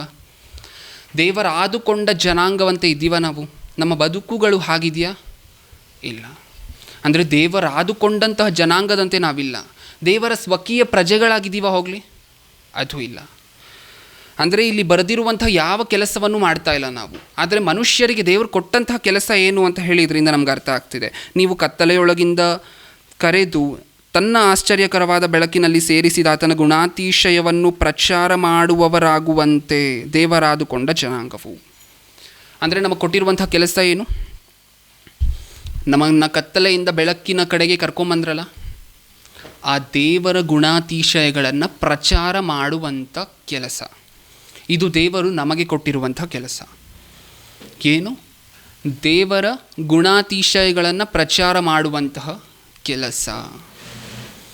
ಇನ್ನು ಸ್ಪಷ್ಟವಾಗಿ ಆ ಕೆಲಸ ಏನು ಅಂತ ಹೇಳಿ ನಮ್ಗೆ ಅರ್ಥ ಆಗಬೇಕಂದ್ರೆ ಎಫೆಸದವರಿಗೆ ಬರೆದ ಪತ್ರಿಕೆ 2ನೇ ಅಧ್ಯಾಯ 10ನೇ ವಚನ. ಎಫೆಸದವರಿಗೆ ಬರೆದ ಪತ್ರಿಕೆ 2ನೇ ಅಧ್ಯಾಯ 10ನೇ ವಚನ. 2:10. ನಾವು ಆತನ ನಿರ್ಮಾಣ, ಸತ್ಕಾರ್ಯಗಳನ್ನು ಮಾಡುವುದಕ್ಕಾಗಿಯೇ ಕ್ರಿಸ್ತ ಯೇಸುವಿನಲ್ಲಿ ಸೃಷ್ಟಿಸಲ್ಪಟ್ಟೆವು. ಸಾಕು. ಅಂದರೆ ಇಲ್ಲಿ ನಮ್ಮ ಕೆಲಸ ಏನು ಅಂತ ಹೇಳಿ ಸ್ಪಷ್ಟವಾಗಿ ಬರೆದಿದ್ದಾರೆ. ಏನಂತೆ? ನಾವೇನಕ್ಕೋಸ್ಕರ ಸೃಷ್ಟಿಯಾಗಿರುವಂತಹದ್ದು? ಸತ್ಕಾರ್ಯಗಳನ್ನು ಸತ್ಕಾರ್ಯಗಳನ್ನು ಮಾಡುವುದಕ್ಕಾಗಿಯೇ ಕ್ರಿಸ್ತ ಯೇಸುವಿನಲ್ಲಿ ಸೃಷ್ಟಿಸಲ್ಪಟ್ಟೆವು. ಹಾಗಾದರೆ ಸತ್ಕಾರ್ಯ ಅಂದರೆ ಏನು? ಸತ್ಕಾರ್ಯ ಅಂದರೆ ಒಳ್ಳೆ ಸುಮಾರು ಸತಿ ಮಾತಾಡಿದ್ವಿ ಪ್ರಿಯರೇ ಇದನ್ನು. ಸತ್ಕಾರ್ಯ ಅಂದಿದ ತಕ್ಷಣ ಒಳ್ಳೆ ಕೆಲಸ, ದಾನ ಧರ್ಮ, ಇದು ಈ ಲೋಕದ ಪ್ರಕಾರ ಸತ್ಕಾರ್ಯ. ದೇವರ ದೃಷ್ಟಿಯಲ್ಲಿ ನಿಜವಾಗ್ಲೂ ಸತ್ಕಾರ್ಯ ಅಂದರೆ ಏನು? ಯೋಹಾನನು ಬರೆದ ಸುವಾರ್ತೆ 17ನೇ ಅಧ್ಯಾಯ 17ನೇ ವಚನ. ಯೋಹಾನನು ಬರೆದ ಸುವಾರ್ತೆ 17ನೇ ಅಧ್ಯಾಯ 17ನೇ ವಚನ. ನಿನ್ನ ವಾಕ್ಯವೇ ಸತ್ಯವು. ಅಂದರೆ ಮೂರೇ ಪದದಲ್ಲಿ ಸತ್ಕಾರ್ಯ ಅಂತ ಅಂದರೆ ಏನು ಅಂತ ಹೇಳಿ ದೇವರು ಬರೆಸಿದ್ದಾರೆ. ಏನಂತೆ? ನಿನ್ನ ವಾಕ್ಯವೇ ಸತ್ಯವು. ಎಫೆಸದವರಿಗೆ ಬರೆದ ಪತ್ರಿಕೆ 2:10 ನಾವೇನು ನೋಡಿದ್ವಿ? ಸತ್ಕಾರ್ಯಗಳನ್ನು ಮಾಡುವುದಕ್ಕೆ ನಾವು ಸೃಷ್ಟಿಸಲ್ಪಟ್ಟವಂತೆ. ಸತ್ಕಾರ್ಯ ಅಂದರೆ ಸತ್ಯಕ್ಕೆ ಸಂಬಂಧಪಟ್ಟ ಕಾರ್ಯ. ಹಾಗಾದರೆ ಸತ್ಯ ಅಂದರೆ ಏನು? ಯೋಹಾನನು ಬರೆದ ಸುವಾರ್ತೆ 17:17 ನಿನ್ನ ವಾಕ್ಯವೇ ಸತ್ಯವು. ಹಾಗಾದರೆ ವಾಕ್ಯಕ್ಕೆ ಸಂಬಂಧಪಟ್ಟಂತಹ ಕೆಲಸವನ್ನು ಮಾಡಲಿಕ್ಕೋಸ್ಕರ ಈ ಭೂಮಿ ಮೇಲೆ ನಾವು ಬಂದಿದ್ದೀವಿ. ಇದು ದೇವರು ನಮಗೆ ಕೊಟ್ಟಿರುವಂತಹ ಕೆಲಸ. ತಂದೆಯಾಗಿರುವಂತಹ ದೇವರು ಸೃಷ್ಟಿ ಮಾಡಿದ್ರು, ಸೃಷ್ಟಿಯನ್ನು ನಡೆಸ್ತಿದ್ದಾರೆ. ಅದು ಅವರ ಕೆಲಸವಾಗಿತ್ತು. ಯೇಸು ಕ್ರಿಸ್ತರು ಈ ಲೋಕಕ್ಕೆ ಬಂದು ಹಳೆಯ ಒಡಂಬಡಿಕೆಯನ್ನು ನೆರವೇರಿಸಿ ಆ ಒಂದು ಸೆರೆಮನೆಯಿಂದ ನಮ್ಮನ್ನು ಬಿಡಿಸಿ ನಮಗೋಸ್ಕರ ಕೇಳ್ಕೊತಾ ಇದ್ದಾರೆ ಈಗಲೂ ತಂದೆಯ ಬಲಭಾಗದಲ್ಲಿ ಕೂತ್ಕೊಂಡು. ಇದು ಯೇಸು ಕ್ರಿಸ್ತರ ಕೆಲಸ. ಪರಿಶುದ್ಧಾತ್ಮರ ಕೆಲಸ ನಮಗೆ ಸತ್ಯವೇದವನ್ನು ಅರ್ಥ ಮಾಡಿಸುವಂತಹ ಕೆಲಸ. ಈ ಪ್ರಕೃತಿಯ ಕೆಲಸ ಮನುಷ್ಯರಿಗೋಸ್ಕರ ಪ್ರಕೃತಿ ಬಲಿಯಾಗುವ ಕೆಲಸ. ಪ್ರಕೃತಿ ಅದು. ಹಾಗಾದರೆ ನಮಗೆ ಕೊಟ್ಟಿರುವಂತಹ ಕೆಲಸ ಏನು? ಸತ್ಯಕ್ಕೆ ಸಂಬಂಧಪಟ್ಟ ಕೆಲಸ, ಅಂದರೆ ವಾಕ್ಯಕ್ಕೆ ಸಂಬಂಧಪಟ್ಟಿರುವಂತಹ ಕೆಲಸ, ಸತ್ಯವೇದವನ್ನು ಹರಡುವಂತಹ ಕೆಲಸ, ಸತ್ಯವೇದದಲ್ಲಿ ಬರೆದಿರುವಂತಹ ದೇವರ ಪ್ರೀತಿಯನ್ನು ಸಾರುವಂತಹ ಕೆಲಸ. ಈ ಕೆಲಸವನ್ನು ಯಾವ ರೀತಿ ಮಾಡಬೇಕು? ಗಲಾತ್ಯದವರಿಗೆ ಬರೆದ ಪತ್ರಿಕೆ 6ನೇ ಅಧ್ಯಾಯ 4ನೇ ವಚನ. ಮುಗಿಸ್ಕೊಳ್ಳೋಣ ಪ್ರಿಯರೇ, ಇನ್ನೊಂದು ವಚನ. ಗಲಾತ್ಯದವರಿಗೆ ಬರೆದ ಪತ್ರಿಕೆ 6ನೇ ಅಧ್ಯಾಯ 4ನೇ ವಚನ. 6:4. ಹಾಂ. ಪ್ರತಿಯೊಬ್ಬನು ತಾನು ಮಾಡಿದ ಕೆಲಸವನ್ನು ಪರಿಶೋಧಿಸಲಿ ಸಾಕು. ಏನಂತೆ?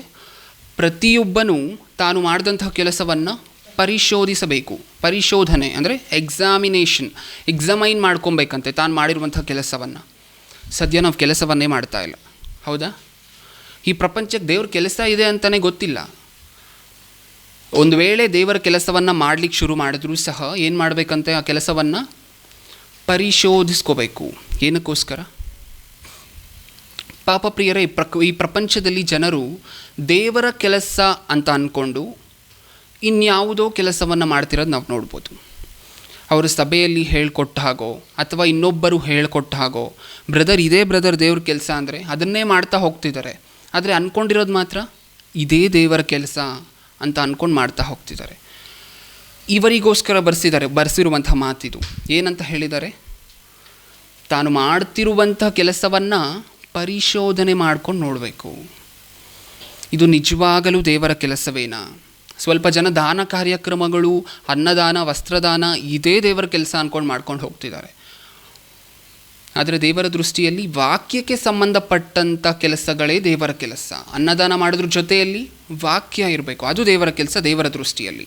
ಅದಕ್ಕೆ ಒಂದು ಮಾತನ್ನು ಬರೆಸಿದ್ದಾರೆ. ಪ್ರತಿಯೊಬ್ಬನೂ ತಾನು ಏನಾದರೂ ದೇವರ ಕೆಲಸ ಮಾಡ್ತಿದ್ದೀನಿ ಅಂತ ಹೇಳಿ ಅಂದ್ಕೊಂಡ್ರೆ ತಾನು ಮಾಡುವಂತಹ ಕೆಲಸ ದೇವರ ಕೆಲಸವೇನಾ ಅಂತ ಸತ್ಯವೇದ ಹಿಡಿದು ಪರಿಶೋಧನೆ ಮಾಡಿ ನೋಡಬೇಕು. ಕೊನೆಯ ವಚನ ಕೊರಿಂಥದವರಿಗೆ ಬರೆದ ಮೊದಲನೇ ಪತ್ರಿಕೆ 15ನೇ ಅಧ್ಯಾಯ 58ನೇ ವಚನ. ಕೊರಿಂಥದವರಿಗೆ ಬರೆದ ಮೊದಲನೇ ಪತ್ರಿಕೆ 15ನೇ ಅಧ್ಯಾಯ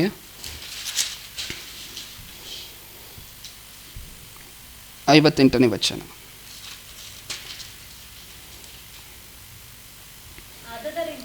ಆದುದರಿಂದ ನನ್ನ ಪ್ರಿಯ ಸಹೋದರರೇ, ಸ್ಥಿರಚಿತ್ತರಾಗಿಯೂ ನಿಶ್ಚಲರಾಗಿಯೂ ಇರ್ರಿ. ನೀವು ಕರ್ತನ ಸೇವೆಯಲ್ಲಿ ಪಡುವ ಪ್ರಯಾಸವು ನಿಷ್ಫಲವಾಗುವುದಿಲ್ಲವೆಂದು ತಿಳಿದು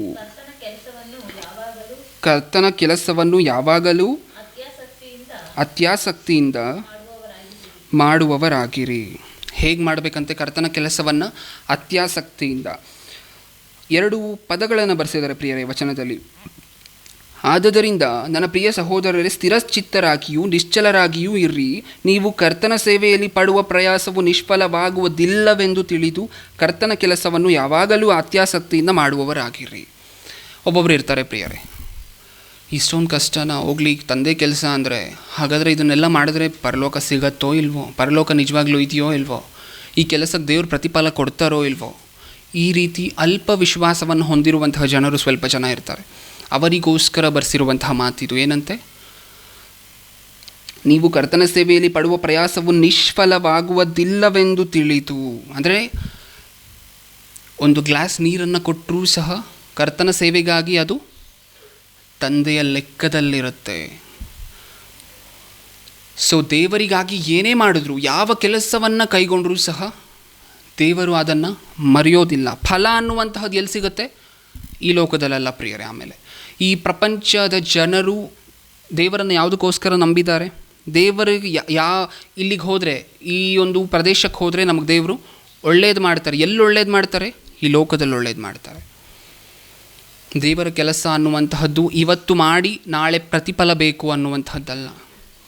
ಈ ಲೋಕದಲ್ಲಿ ದೇವರು ನಮ್ಮ ಜೊತೆಲೇ ಇರ್ತಾರೆ. ಏನೇ ಶೋಧನೆ ಬಂದರೂ, ಏನೇ ಕಷ್ಟಗಳು ಬಂದರೂ, ಆದರೂ ಸಹ ದೇವರ ಕೆಲಸ ಈ ಲೋಕದಲ್ಲಿ ನಾವು ಮಾಡ್ತಿದ್ದೀವಿ ಅಂತ ಹೇಳಿದ್ರೆ ಪ್ರತಿಫಲ ಅನ್ನುವಂತಹದ್ದು ಖಚಿತವಾಗಿ ಎಲ್ಲಿರುತ್ತೆ? ಪರಲೋಕದಲ್ಲಿ. ಇನ್ಫ್ಯಾಕ್ಟ್ ಪರಲೋಕ ನಮಗೆ ಸಿಗುತ್ತೆ ಅಂದರೆ ಅದೇ ದೊಡ್ಡ ಪ್ರತಿಫಲ. ಒಂದೆರಡು ಉದಾಹರಣೆಗಳನ್ನು ನೋಡ್ಕೊಂಡು ಕೊನೆಯದಾಗಿ ಮುಗಿಸ್ಕೊಳ್ಳೋಣ.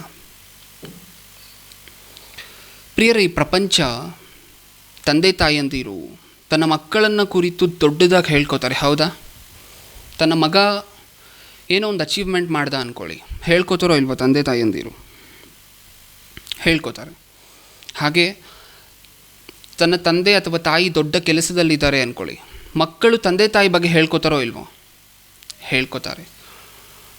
ಒಂದು ಕುಟುಂಬದಲ್ಲಿ ತಂದೆ ತಾಯಂದಿರು ಮಕ್ಕಳ ಬಗ್ಗೆ ಹೇಳ್ಕೊತಾರೆ, ಮಕ್ಕಳು ತಂದೆ ತಾಯಂದಿರ ಬಗ್ಗೆ ಹೇಳ್ಕೊತಾರೆ. ಒಂದು ಯಜಮಾನನಿಗೆ ಒಳ್ಳೆ ರೀತಿಯಾಗಿರುವಂಥ ಕೆಲಸದ ಆಳು ಸಿಕ್ಕಿದ್ದಾನೆ ಅಂತ ಹೇಳಿದ್ರೆ, ಆ ಯಜಮಾನ ಆ ಕೆಲಸದ ಆಳ ಬಗ್ಗೆ 4 ಜನದ ಹತ್ರ ಹೇಳ್ಕೊತಾರೆ. ಏನಂತ?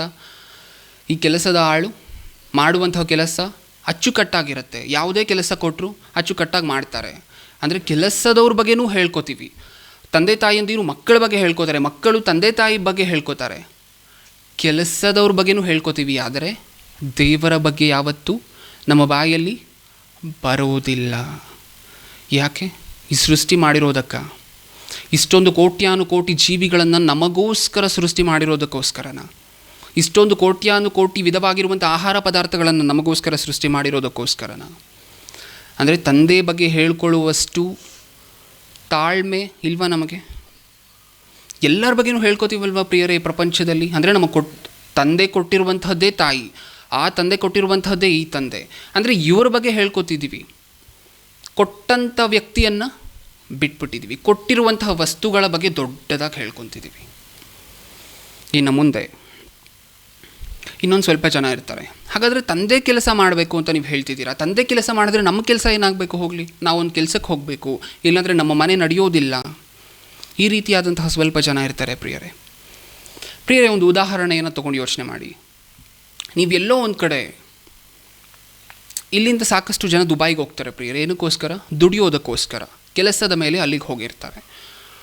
ಇಲ್ಲಿಂದ ದುಬೈಗೆ ಹೋಗಿ ನಾನು ಕೆಲಸದ ಮೇಲೆ ಹೋಗಿದ್ದೀನಲ್ವಾ, ಹಾಗಾದರೆ ನಿದ್ರೆ ಮಾಡಲ್ವಾ ಅವರು? ನಾನು ಕೆಲಸದ ಮೇಲೆ ಹೋಗಿದ್ದೀನಿ, ನಿದ್ರೆ ಮಾಡಬಾರ್ದು ಅಂತಾರೆ ಹೋಗಿರೋರು? ಇಲ್ಲ, ನಿದ್ರೆ ಮಾಡ್ತಾರೆ. ಆದರೆ ಅವ್ರು ಹೋಗಿರುವಂತಹ ಮುಖ್ಯ ಉದ್ದೇಶ ಏನು? ಕೆಲಸ ಮಾಡಲಿಕ್ಕೆ. ಊಟ ಮಾಡೋದಿಲ್ವಾ? ಇಲ್ಲಿಂದ ದುಬೈಗೆ ಹೋಗಿ ಇಲ್ಲ ನಾನು ಕೆಲಸ ಮಾಡಲಿಕ್ಕೆ ಬಂದಿದ್ದೀನಿ, ಊಟನೂ ಮಾಡಲ್ಲ ಅಂತ ಹೇಳ್ತಾರೆ? ಇಲ್ಲ, ಅವ್ರು ಊಟ ಮಾಡ್ತಾರೆ. ಆದರೆ ಹೋಗಿರುವಂತಹ ಮುಖ್ಯ ಉದ್ದೇಶ ಏನು? ಕೆಲಸ ಮಾಡಲಿಕ್ಕೆ. ಈಗ ನಮ್ಗೆ ಅರ್ಥ ಆಗಬೇಕಾಗಿರುವಂಥ ಸಂಗತಿ ಏನು ಗೊತ್ತಾ? ದೇವರ ಕೆಲಸ ನಮಗಿದೆ ಅಂತ ಹೇಳಿದ್ರೆ ನಾವು ಯಾವಾಗಲೂ ದೇವರ ಕೆಲಸ ಎಲ್ಲರೂ ಮಾಡಬೇಕು ಅನ್ನುವಂತಹದ್ದಲ್ಲ. ಅಟ್ಲೀಸ್ಟ್ ಸಿಕ್ಕಿರುವಂತಹ ಜನರಿಗೆ ದೇವರ ಬಗ್ಗೆ ಹೇಳಿ, ದೇವರ ಬಗ್ಗೆ ತಿಳಿಸುವಂತಹ ಪ್ರಯತ್ನ ಮಾಡಿ. ಕೆಲಸಕ್ಕೆ ಹೋದರೂ ಅಲ್ಲಾದರೂ ದೇವರ ಬಗ್ಗೆ ಹೇಳುವಂತಹ ಪ್ರಯತ್ನ ಮಾಡಿ. ಅಥವಾ ಆಗ್ತಿಲ್ವಾ, ದೇವರ ಕೆಲಸದಲ್ಲಿರುವಂತಹ ಸಹೋದರರಿಗೆ ಸಹಾಯವಾಗಿರಿ. ದೇವರ ಕೆಲಸ ಮಾಡಲಿಕ್ಕೆ ಒಂದೇ ರೀತಿಯಾದಂತಹ ರೂಟು, ಒಂದೇ ರೀತಿಯಾದಂತಹ ವೇ ಅನ್ನುವಂತಹದ್ದಿಲ್ಲ. ಇದು ಎರಡನೇ ಸಂದೇಹ ಜನರ ಮನಸ್ಸಿನಲ್ಲಿರುವಂತಹ ಹಾಗೆ. ಪ್ರಿಯರೇ, ಏನಾದರೂ ದೇವ್ರು ಕಷ್ಟವಾಗಿರುವಂತಹ ಕೆಲಸ ಕೊಟ್ಟಿದ್ದಾರಾ? ಹೋಗಲಿ, ಏನಾದರೂ ನಮ್ಗೆ ತುಂಬ ಕಷ್ಟ ಇದೆ, ದೇವ್ರ ಕೆಲಸ ಅಂದರೆ ಇಷ್ಟೊಂದು ಕಷ್ಟನ, ಹಾಗಾದರೆ ಮಾಡಲಿಕ್ಕಾಗಲ್ಲ, ಹೋಗಲಿ ಯೇಸು ಕ್ರಿಸ್ತರಿಗೆ ಕೊಟ್ಟಿರೋ ಥರ ಆಣಿ ಓಡಿಸ್ಕೊಳ್ಳಿ ಅಂತ ಹೇಳಿ ನಮ್ಗೆ ಹೇಳಿದಾರ? ಅವಶ್ಯಕತೆ ಇದ್ದರೆ ಕೊನೆಯ ಹಂತದಲ್ಲಿ ಪ್ರಾಣ ಕೊಡಿ ಅಂತ ಹೇಳಿದ್ದಾರೆ. ಅವಶ್ಯಕತೆ ಇದ್ದರೆ ಆಣಿ ಹೊಡಿಸ್ಕೊಂಡು ಅಷ್ಟೊಂದು ಕ್ರೂರವಾಗಿ ನೀವು ಚಾಟಿ ಏಟು ತಿನ್ನಬೇಕು ಅಂತ ಎಲ್ಲಾದರೂ ಹೇಳಿದಾರ? ನೀವು ತಿನ್ನಲೇಬೇಕು ಅಂತ ಎಲ್ಲರಿಗೂ ಹೇಳಿದಾರ? ಇಲ್ಲ. ಶಿಷ್ಯಂದಿರ ಥರ ಅಷ್ಟೊಂದು ಕ್ರೂರವಾಗಿ ಮರಣ ಹೊಂದಬೇಕು ನೀವು ಅಂತೆಲ್ಲಾದರೂ ಹೇಳಿದಾರ? ಇಲ್ಲ. ಅಂದರೆ ನಮಗೆ ಕೊಟ್ಟಿರುವಂತಹ ಕೆಲಸ ಏನು? ನಮಗೆ ಕೊಟ್ಟಿರುವಂತಹ ಕೆಲಸ ಏನು? ಒಮ್ಮೆ ಆಲೋಚನೆ ಮಾಡಿ ನೋಡಿ. ನಮಗೆ ಕೊಟ್ಟಿರುವಂತಹ ಕೆಲಸ ಏನು ಗೊತ್ತಾ? ಈಗ ನಮ್ಗೆ ಅರ್ಥ ಆಗಿದೆ ದೇವರ ಕೆಲಸ ಅನ್ನುವಂಥದ್ದು ಒಂದಿದೆ ಅಂತ. ಈ ಸಂದೇಶದಿಂದ ನಮ್ಗೆ ಅರ್ಥ ಆಗಿದೆ, ಈ ಸಬ್ಜೆಕ್ಟಿಂದ ನಮ್ಗೆ ಅರ್ಥ ಆಗಿದೆ. ಹಾಗಾದರೆ ಇನ್ನೊಬ್ಬರಿಗೆ ನಾವೇನು ಹೇಳಬೇಕು? ದೇವರ ಕೆಲಸ ಇದೆ ಅಂತ ಹೇಳಿ ಇನ್ನೊಬ್ಬರಿಗೆ ಹೇಳುವಂತಹದ್ದೇ ದೇವರ ಕೆಲಸ ಪ್ರಿಯರೇ. ಮತ್ತೊಮ್ಮೆ ಹೇಳ್ತಿದ್ದೀನಿ, ದೇವರ ಕೆಲಸ ಕಠಿಣವಾಗಿಲ್ಲ ಬಹಳಷ್ಟು.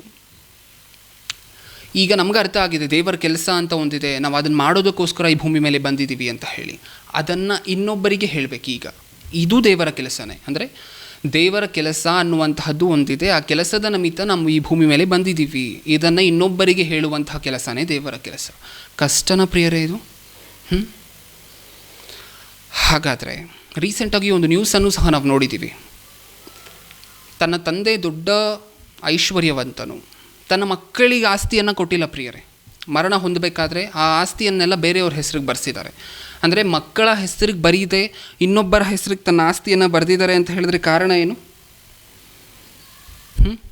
ಕಾರಣ ಏನು?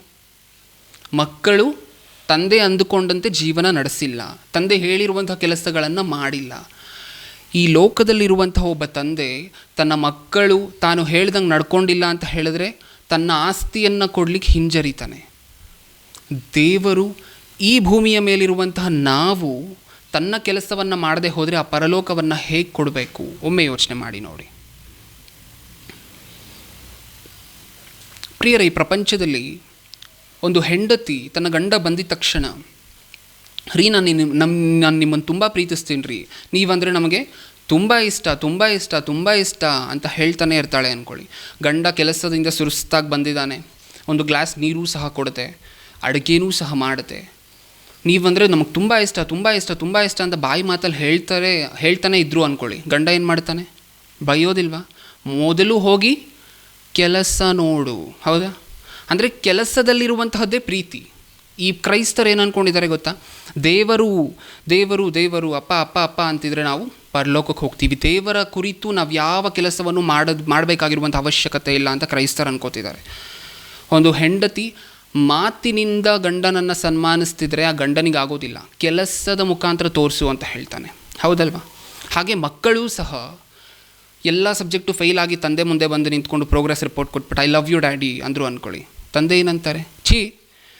ನೀನು ಲವ್ ಯು ನನಗೆ ಬೇಡ ಮಗನೇ, ನಾನು ಕಷ್ಟಪಟ್ಟು ದುಡಿದು ಫೀಸ್ ಕಟ್ತಿದ್ದೀನಲ್ವ, ಆ ಫೀಸ್ಗೋಸ್ಕರ ಆದರೂ ಚೆನ್ನಾಗಿ ಓದಿ ಪಾಸಾಗಿ ತೋರಿಸು, ಹೌದಾ? ಹಾಗಾದರೆ ಕೆಲಸದಲ್ಲಿ ತೋರಿಸ್ಬೇಕು ಪ್ರೀತಿ ಏನು ಅಂತ ಹೇಳಿ. ದೇವರು ಸಹ ಅದನ್ನೇ ಎಕ್ಸ್ಪೆಕ್ಟ್ ಮಾಡ್ತಿದ್ದಾರೆ. ಮಾತಿನಿಂದ ದೇವರನ್ನು ಸನ್ಮಾನಿಸುವವರಿಗೆ ದೇವರೊಂದು ಮಾತನ್ನು ಹೇಳಿದ್ದಾರೆ, ನೀವು ಅಪ್ಪ ಅಪ್ಪ ಅಪ್ಪ ಅಂತ ಹೇಳಿದ್ರು ನೀವು ಯಾರೋ ನನಗೆ ಗೊತ್ತಿಲ್ಲ, ಸ್ವಾಮಿಯೇ ಸ್ವಾಮಿಯೇ ಅಂತ ಹೇಳಿದ್ರು ನನಗೆ ನೀವು ಯಾರೋ ಗೊತ್ತಿಲ್ಲ. ಅಂದರೆ ಕೆಲಸದ ಮುಖಾಂತರ ತೋರಿಸ್ಬೇಕು ದೇವರ ಮೇಲಿರುವಂತಹ ಪ್ರೀತಿಯನ್ನು. ಹಾಗಾದರೆ ಈ ಸಂದೇಶದಿಂದ ನಮ್ಗೆ ಅರ್ಥ ಆಗಿದ್ದೇನು ಪ್ರಿಯರೇ? ದೇವರ ಕೆಲಸ ಅಂತ ಒಂದು ಇದೆ. ದೇವರ ಕೆಲಸ ಮಾಡಲಿಕ್ಕೆ ಈ ಭೂಮಿಯ ಮೇಲೆ ನಾವು ಸೃಷ್ಟಿ ಮಾಡಲ್ಪಟ್ಟಿದ್ದೀವಿ. ದೇವರ ಕೆಲಸ ಅಂದರೆ ಏನು? ಹೋಗಲಿ, ದೇವರು ನಮಗೇನು ಕೆಲಸ ಕೊಟ್ಟಿದ್ದಾರೆ? ಸುವಾರ್ತೆಯ ಕೆಲಸ. ದೇವರು ಇದ್ದಾರೆ ಅಂತ ಹೇಳಿ ಇನ್ನೊಬ್ಬರಿಗೆ ಹೇಳುವಂತಹ ಕೆಲಸ. ದೇವರ ಕೆಲಸ ಕಠಿಣನ ಇಲ್ಲ, ನಮಗೆ ಗೊತ್ತಿರುವಂತಹದ್ದನ್ನು ಇನ್ನೊಬ್ಬರಿಗೆ ತಲುಪಿಸುವಂತಹ ಕೆಲಸ. ಅದು ಯಾವ ರೀತಿಯಲ್ಲಿ ಬೇಕಾದರೂ ಆಗಿರ್ಬೋದು. ಸೊ ಇದು ಈ ಸಂದೇಶವಾಗಿತ್ತು ಪ್ರಿಯರೇ. ನಮ್ಮ ಅಂಶದ ಹೆಸರೇನು? ದೇವರು ನಿನಗೆ ಕೊಟ್ಟಿರುವಂಥ ಕೆಲಸ ಮಾಡುತ್ತಿರುವೆಯಾ? ಇಷ್ಟು ದಿನ ನಮಗೆ ಕೊಟ್ಟಿರುವಂಥ ಕೆಲಸ ಏನು ಅಂತ ಹೇಳಿ ನಮಗೆ ಗೊತ್ತಿರಲಿಲ್ಲ. ಈಗ ಗೊತ್ತಾಗಿರೋದ್ರಿಂದ ನಿಮ್ಮನ್ನು ನೀವೇ ಪ್ರಶ್ನೆ ಮಾಡ್ಕೊಳ್ಳಿ, ಮಾಡ್ತೀವಾ? ಇನ್ನು ಮುಂದೆ ಗೊತ್ತಾಗಿರುವಂಥ ಕೆಲಸವನ್ನು ಮಾಡ್ತೀವಾ, ಇಲ್ಲ ಮಾಡದೆ ನರಕಕ್ಕೆ ಹೋಗ್ತೀವಾ ಅಂತ ಹೇಳಿ. ಕಣ್ಮುಚ್ಕೊಳ್ಳಿ, ಪ್ರಾರ್ಥನೆ ಮಾಡಿ ಮುಗಿಸ್ಕೊಳ್ಳೋಣ. ಪ್ರೀತಿಯುಳ್ಳ ಪರಲೋಕದಲ್ಲಿರುವ ನಮ್ಮ ತಂದೆ, ಹೌದು ಅಪ್ಪ, ಈ ಒಂದು ಮಹೋನ್ನತವಾದ ದಿನದಲ್ಲಿ ನಿಮ್ಮ ಅಮೂಲ್ಯವಾದ ಜ್ಞಾನವನ್ನು ಆಲೋಚನೆ ಮಾಡಿ ನೋಡಿದ್ದೀವಿ ಅಪ್ಪ. ನೀವೇನೋ ಕೋಟ್ಯಾನುಕೋಟಿ ವರ್ಷಗಳ ಹಿಂದೆ ನಮ್ಮನ್ನು ಕುರಿತು ಸಂಕಲ್ಪಿಸಿ ನನ್ನ ಮಗ ಈ ಭೂಮಿಗೆ ಬಂದು ಈ ಕೆಲಸವನ್ನು ಮಾಡ್ತಾನೆ, ಈ ರೀತಿ ಜೀವಿಸ್ತಾನೆ ಅಂತ ನೀವು ಸಾವಿರಾರು ಕನಸನ್ನು ಕಟ್ಕೊಂಡಿದ್ದೀರಾ. ಆದರೆ ಈ ಭೂಮಿಯ ಮೇಲೆ ಬಂದು ಮನುಷ್ಯರಾಗಿ ನಾವು ಯಾವ ಕೆಲಸವನ್ನು ಮಾಡದೆ ಹೋಗ್ತಾ ಇದ್ದೀವಿ ಅಪ್ಪ.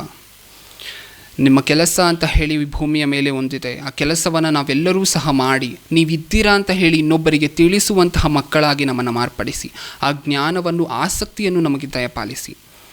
ನನ್ನ ಪ್ರಾರ್ಥನೆಯನ್ನು ಯೇಸು ಕ್ರಿಸ್ತರ ನಾಮದಲ್ಲಿ ಸಮರ್ಪಿಸಿ ಬೇಡಿಕೊಳ್ಳುತ್ತಿದ್ದೇನೆ, ಪರಲೋಕದಲ್ಲಿರುವ ನಮ್ಮ ತಂದೆ. ಆಮೆನ್.